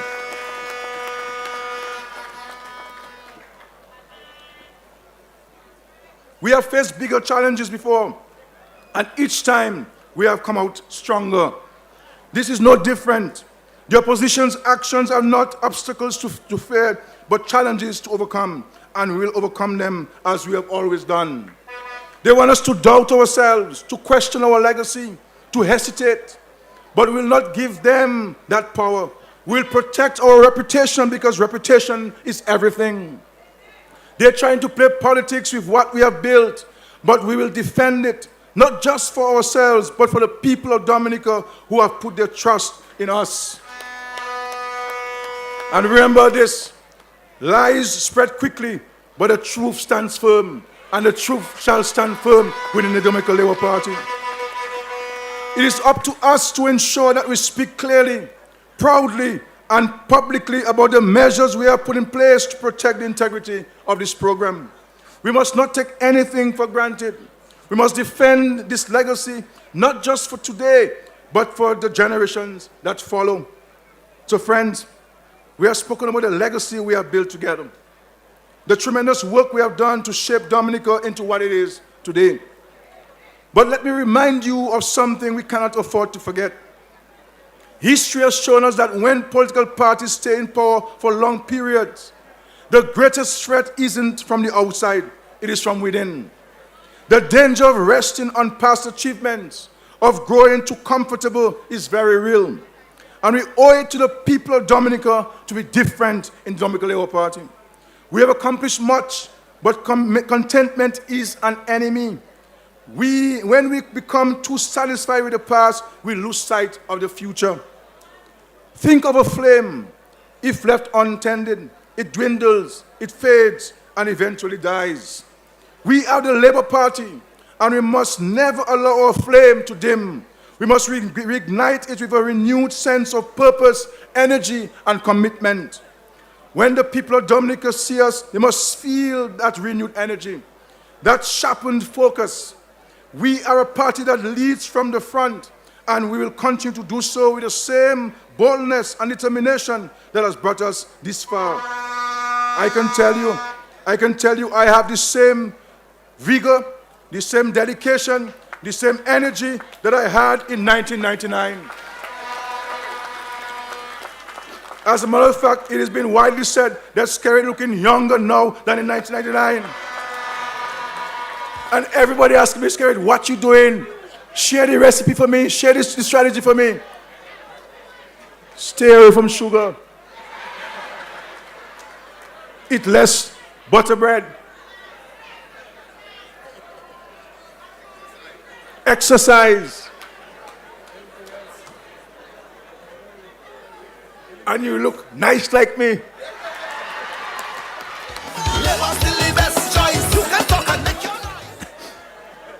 There's no room for hesitation. As I've learned in life and in leadership, bold action is what drives us forward. We must approach the challenges ahead with confidence and determination, not as obstacles, but as opportunities to grow and to push beyond what we have already accomplished. Each of you has an essential role to play in this journey. It is not just my responsibility to carry the torch. It belongs to all of us in this room and those listening at home. We must be smart of how we move forward. Let us not overwhelm ourselves with the weight of everything at once. Like building a house, we lay the foundation block by block. Let us break down our goals, take small, deliberate steps, and keep that momentum going. Every goal we hit, no matter how small, brings us closer to our vision for Dominica. Each success strengthens the bond between this party and the people who trust us to lead. The theme for Delegates Conference is powerful because it reflects exactly where we stand today. A legacy of commitment, a future of hope. This is more than just words. It is a pledge to the people of Dominica, a promise to the people of Dominica that while we are proud of the legacy we have built, we are not resting on it. The actions we take now will ensure a future of hope, a future that speaks to the well-being, growth, and prosperity of every single Dominican. Our future is not something we can simply talk about. It is something we must actively build piece by piece. That means we need new ideas, new energy, and renewed commitment. Comrades, we not only have a good story to tell. We not only have a good story to tell, but we also have a bold vision for the future of our rising Dominica. The projects are currently undertaken: the International Airport, the Cabris Marina, the geothermal project, the housing programs, the new cruise village, the cable car, and the digital transformation project are the building blocks of that hopeful future. Let us speak of the two key pillars of development that we are advancing. These projects must be on the lips of us at all times. And it's not just about the infrastructure of these projects, but the opportunities that they represent. The first is the International Airport. We can already see the hunger for more air connectivity for Dominica. We already have the American Airlines flight out of Miami serving us. And I'm pleased to say that soon United Airlines out of New Jersey will fly directly to our shores. But what the International Airport represents is even bigger, a bigger opportunity to connect us to Europe and beyond. With the International Airport, hoteliers and tourism industry investors will come in and build more hotels. This means more jobs, jobs in construction, jobs in engineering, jobs in maintenance, skilled labor jobs, jobs in landscaping, jobs in management, jobs in accounting, jobs in hospitality, and jobs, ladies and gentlemen. It also means opportunities for farmers, because more hotels and more tourism means greater demand for local produce, local fish, local meats, and more. More rental companies, more cars will be needed to be rented. Today's discerning tourist wants to eat and experience local, which means opportunities for you, opportunities for me. If you do not believe in the power of International Airport, look at what's happening in St. Vincent and the Grenadines. They built the International Airport, and now they are the home to a new Sandals Resort, which has created thousands of jobs and opportunities for Vincentians. We also have a vision for power in the country. The geothermal plant is moving forward. Now, what does this mean for you? First, it means energy security. It means we do not have to rely on the global oil market to determine what you pay for electricity in Dominica. But second, it means more lower energy costs. And third, more reliable energy. With lower energy costs, we can make agro-processing more of a reality. And I see my chocolate lady here. People sometimes ask me why we don't have factories in Dominica. There are many reasons, but one of the reasons is that factories require electricity, a lot of electricity. And when our electrical rates are among the highest in the world, it is uncompetitive. By delivering more affordable energy, we enable small-scale agro-processing to develop in our country. So, comrades, this is the sort of vision we offer. And so we have the strength and the stability to deliver it to the people of Dominica. But it doesn't stop here. I am calling on each of you, my friends, to think of new ways you can contribute to shaping that future. Bring your ideas forward. Get involved. Be active and help lead this party and this nation into the next chapter. And I want to say to those who will get elected today, the first meeting of the new executive will be on Monday, because we're going to go to every single constituency, every single village, every single cranny in Dominica to meet laborites and meet supporters and to hear from them their concerns, their dreams, their aspirations. It's going to be hard work, because the people need labor and labor needs the people. And so, ladies and gentlemen, as we approach this new phase, let us recommit to keeping our standards high. We owe it to the people of Dominica to continuously show them why they have placed their trust in us. That trust is not a gift. It is something we must earn every single day through our every action we take. It is not enough to say we have done great things. We must continue to do great things. We must build a future of hope that Dominicans deserve. It is not because we gave somebody a house that we must turn our back on that person. That person may have emotional needs that they want to share with us. And so when people say, well, what's wrong? It's not because they don't appreciate the house, because they feel abandoned by us. And we have to reconnect to them, ensure that we're there with them at every material time. So today, I stand before you, not just as your leader, but as your comrade, as your partner, as your friend in this journey. Together, we'll continue to lead with integrity, with vision, and the boldness that defines the Labour Party. Let us reignite that flame. Let us commit ourselves to building that future of hope. And let us never forget that legacy we have created is not just our history. It is the foundation of everything we are yet to achieve. So friends, as we stand at this critical moment, let us reaffirm our commitment to the people of Dominica. This is about service. We must humble ourselves before those we represent and remind ourselves daily why we do this. We do this for the betterment of our nation, for the hope of future generations, to improve the lives of people. This life must be a life of service, of dedication, of commitment, of love, of concern, of care. That is what politics is about. And we must never move away from this. This is what it is. And I'm not only speaking to parliamentary reps, I'm speaking to all of us. We must be like Jehovah's Witnesses, go into the homes 2 by 2. You see, you have these guys coming to Dominica, there's Mormons, and you see 2 white guys walking. They don't know Dominica. House to house, the little Bibles given out. Why can't we do this? Go to the valleys and see how people live, and come back to us and say, this lady has no light, this lady has no water, this child has no food. All of us must go out. Must go out. Go out and meet the people. See how they live.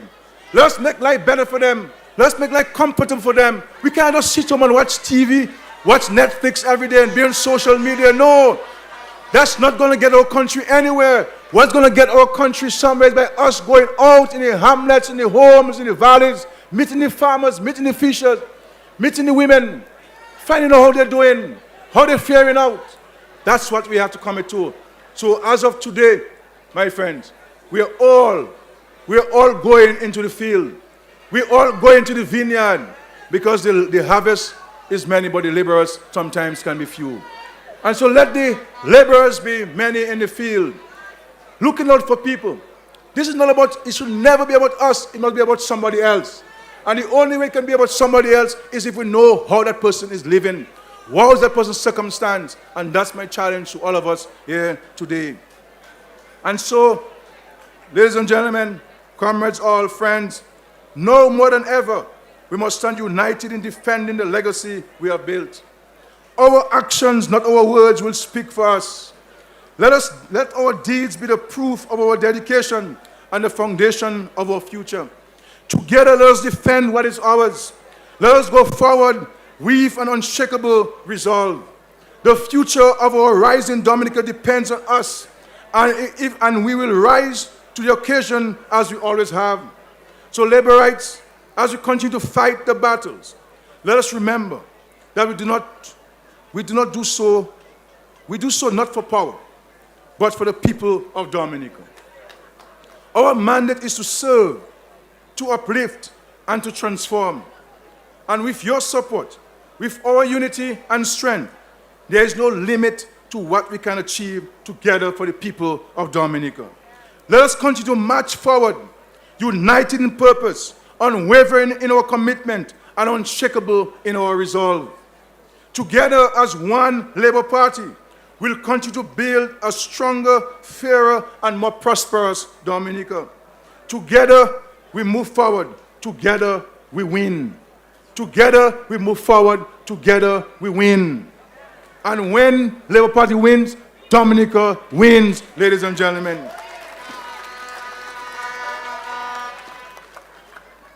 So I thank you for being here, Prime Minister, and your delegation. And I thank the Prime Minister of Grenada for coming here to express the solidarity.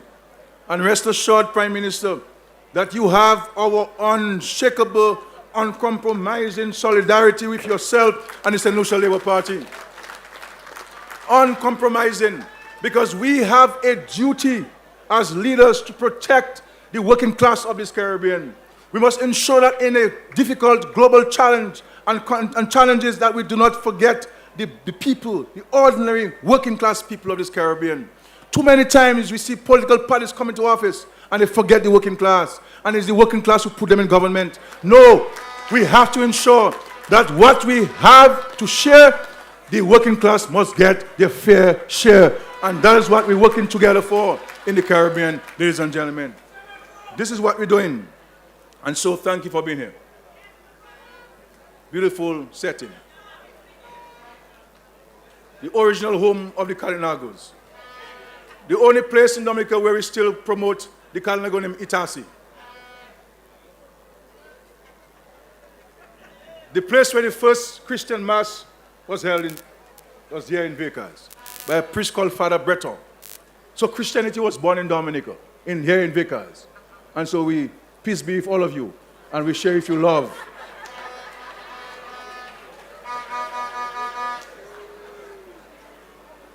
I'm so happy to see you. I know we have to have lunch, so I will end here. But I see on the program I have to speak a second time. So there's some more things I will say a second time. But lunch time, some drinks time, some socializing time. But I want to say to all of you, sincerely,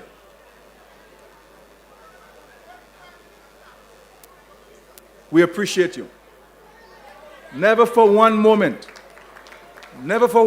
think that you're not on our hearts and our minds. We may disappoint you sometimes, we may let you down sometimes, but rest assured that we value you. You are our energy. So this is why when these people are attacking me, I'm not bothered, because I know I have you, and we have the prayer warriors from all over the world. And so our motivation and our dedication is not on what we have done. It's on the work that we still have to do. There's still many of you who need the housing assistance, better housing. That is our focus, to ensure that every family in Dominica can have a decent, resilient home, a shelter. And that is our commitment to you. So let us work together. I see my friend here from Massac. Look at, these are ordinary working class people who journey so far, and who I see at every rally, every meeting, rain, sun, or shine, they're here. Where's this song? Rain, sun, and thunder, lightning. We vote in Labour again. No matter what they say. Labour rights. Labour rights. We giving Douglas Skerrit and Labour 5 years again. Hey, hey, hey, hey. Dominicans. If you love Dominica, time to hop the Labour train. Hey, hey, hey, hey. A working government. And I want to say, you see, within the Workers' Party, there are good people. There are some of them who love Dominica. And I'm saying to them, if you want to use your skills and talent to the service of Dominica, there is no other political organization in Dominica other than the Dominica Labour Party. And I invite you to join us. Let us form a government of national unity where we can work together for the greater good of the people. So we open doors for you. Come. In the Labour House, there are many mansions. There are many rooms. We have prepared a place for you. Come and be part of this great movement. A movement that is transforming Dominica, that is creating a dynamic Dominica, that is creating great opportunities for people. Yes, we have our challenges, but we are equal to them. Thank you very much. God bless you. God bless you. God bless you. Long live the Dominica Labour Party. Long live Dominica. No man curse. Sometimes the blessing them just look just like. Ladies and gentlemen, rise to your feet and put your hands together for the Honorable Dr. Roosevelt Skerrit. And shortly and quickly before we go to lunch, we want to show the Prime Minister and the leader of the Dominica Labour Party how much we appreciate him, brothers and sisters. So at this point, I want to call to the stage some men who have been there in the struggle from day one with the Honorable Prime Minister. I call to the stage somebody from his constituency who has been there with him. Chris Walter, come to the stage. Recognize, to represent the Bakers constituency. Reginald Ostry, come to the stage. The more they try to kill you, is the more you live longer. So if all of the parliamentarians come to the stage. And Kelly Granu, who have been there from the start. Kelly, come and join us on stage. So they can go and jump in another band. Oh, jobless, no man curse. Sometimes the blessing them just look just like a curse. But oh, jobless, no man curse. Things getting nice. Hey. They pray to see me fall, but they lie. Every day they sit and wonder why. No matter what they try, even though they drop me high. True, they will never see me backslide. The guy for the theory, nice. Come together with the evil, see they congregate. They pray hard. Yes. The secret, what? No matter what they do, I'm gonna end it. Nice. The devil setting traps. Will you fall for it? What? Yeah. Wow. Yes. PM, this one is for you. 1, 2. Yes. Yes, of course, that was the Honorable Prime Minister speaking, to the delegates here in a rousing address. He touched on a number of issues, that we can go home with. But we should say that after this session, there's a break now, and the delegates of the party will meet, to elect the new executive that will run the affairs of the party. But the Prime Minister did touch on. He said he spoke on a number of matters, including unity in the organization. He said we must not bargain what we have. The Dominica Labour Party is united. We must get active in our community. We must defend the CBI program. We have to lead from the front, get involved in the community in every way. And he said DLP has a large umbrella, to welcome everybody and anybody come in and to find something to do that you can serve and help the community. Yes, his presentation was definitely about his service of the people and for the people. He also asked that the Dominica Labour Party collective will understand that they have a responsibility to serve Dominica. It's not just the parliamentarians or those elected, it's also just that entire sea of red we see today. It's imperative that we take up the mantle and do what we can to help our country. We also spoke about wanting that every house in Dominica be a climate resilient house, and I know that is something that a lot of countries wish that they can boast, to even say it's a priority or it's a dream.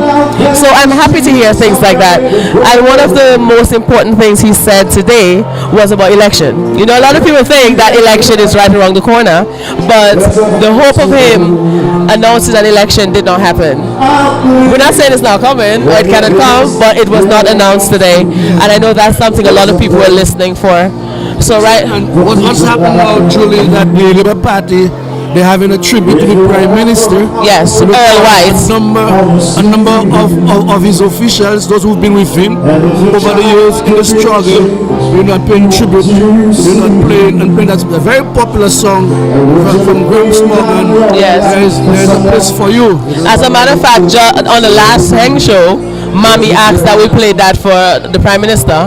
So, but they have Earl White singing, and there's some young ladies dancing. So it's definitely a proper a proper presentation there. And finally, I know they invited older ministers, the ministers who were there when Mr. Skerrit began, when Dr. Honorable Roosevelt Skerrit began. So it's for everyone, not just for him. Indeed, and so we'll take our break now. As we have to shift gears and separate. The media will not be covering, and at least they won't be inside the room at the delegates conference. They will carry the results live, the results after. But for the time being, we're going to end the program here. We want to thank all our listeners from far and wide who were instrumental or who were listening to the broadcast. We thank you for staying tuned to Kyrie on all its frequencies as well as in social media as well. Yes. So thank you. I'm Julie Roberts. I was joined by Mr. Ronald Charles. And thank you so much for being a part of the Dominica Labour Party Delegate Conference this afternoon here in Vegas. It's lunchtime now, and I know a lot of people have been looking forward to lunchtime. So we're going to take a lunch break, and entertainment will be on by our DJ. Bye.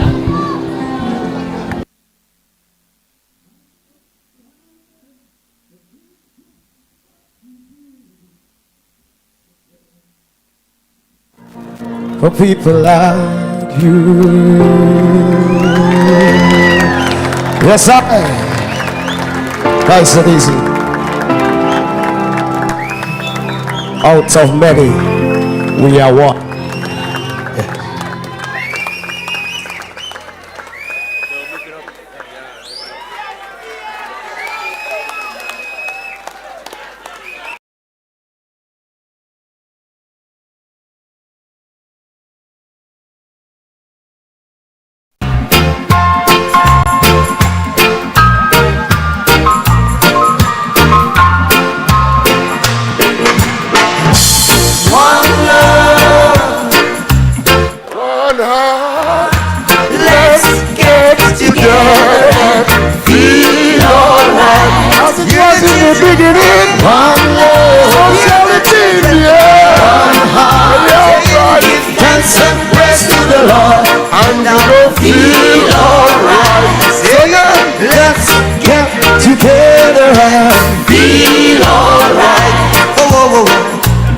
Let's get to back something.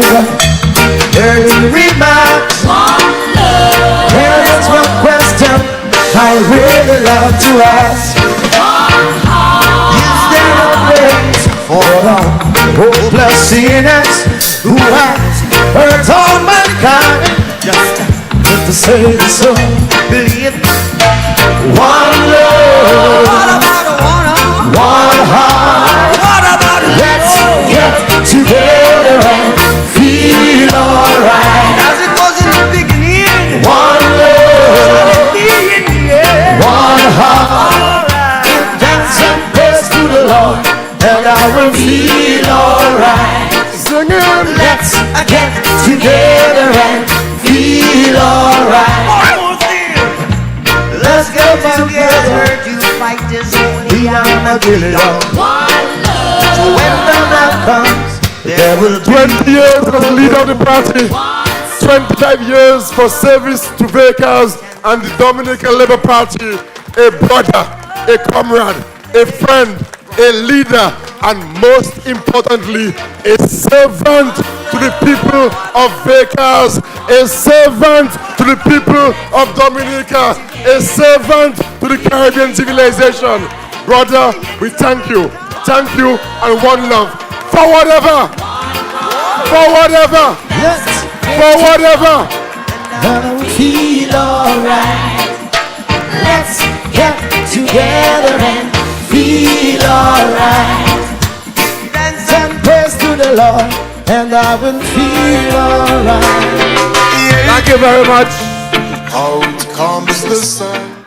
Thank you very much. At this point, we'll take our lunch break for 1 hour, and we want to be back here at 4 o'clock sharp so we can start the second part of our delegates conference. Delegates, we ask you to stay in your seats.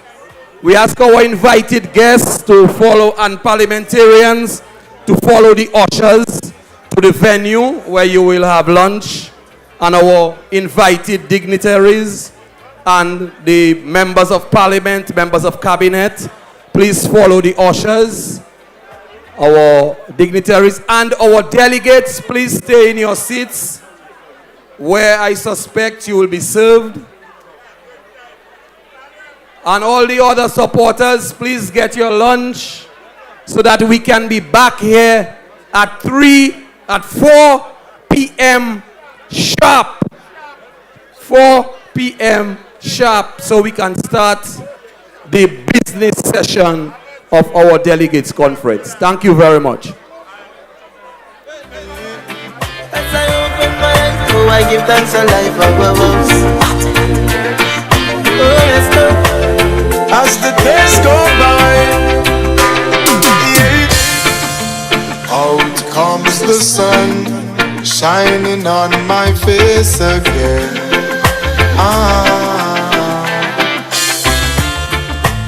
Grades get me high, high so I can meditate. Oh, oh, dreams of brighter days. Highest grades we blaze. Dreams of brighter days.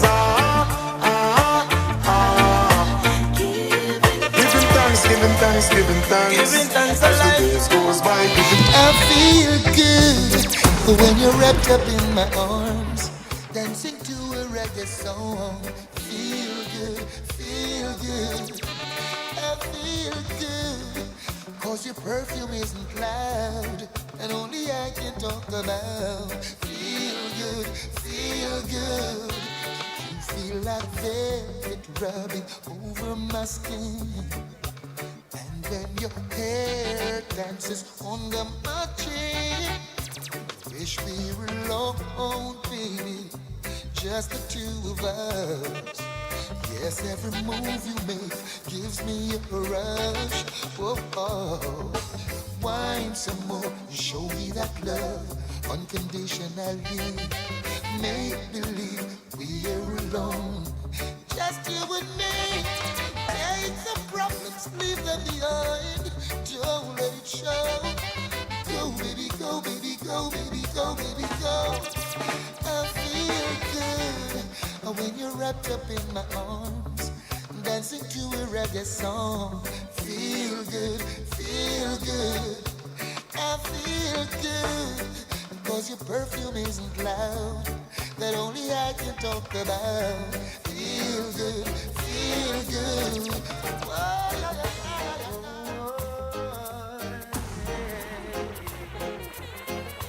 I miss those days, I miss those days, Remember the songs used to make you rock away. Those were the days when love used to rain. We danced all night.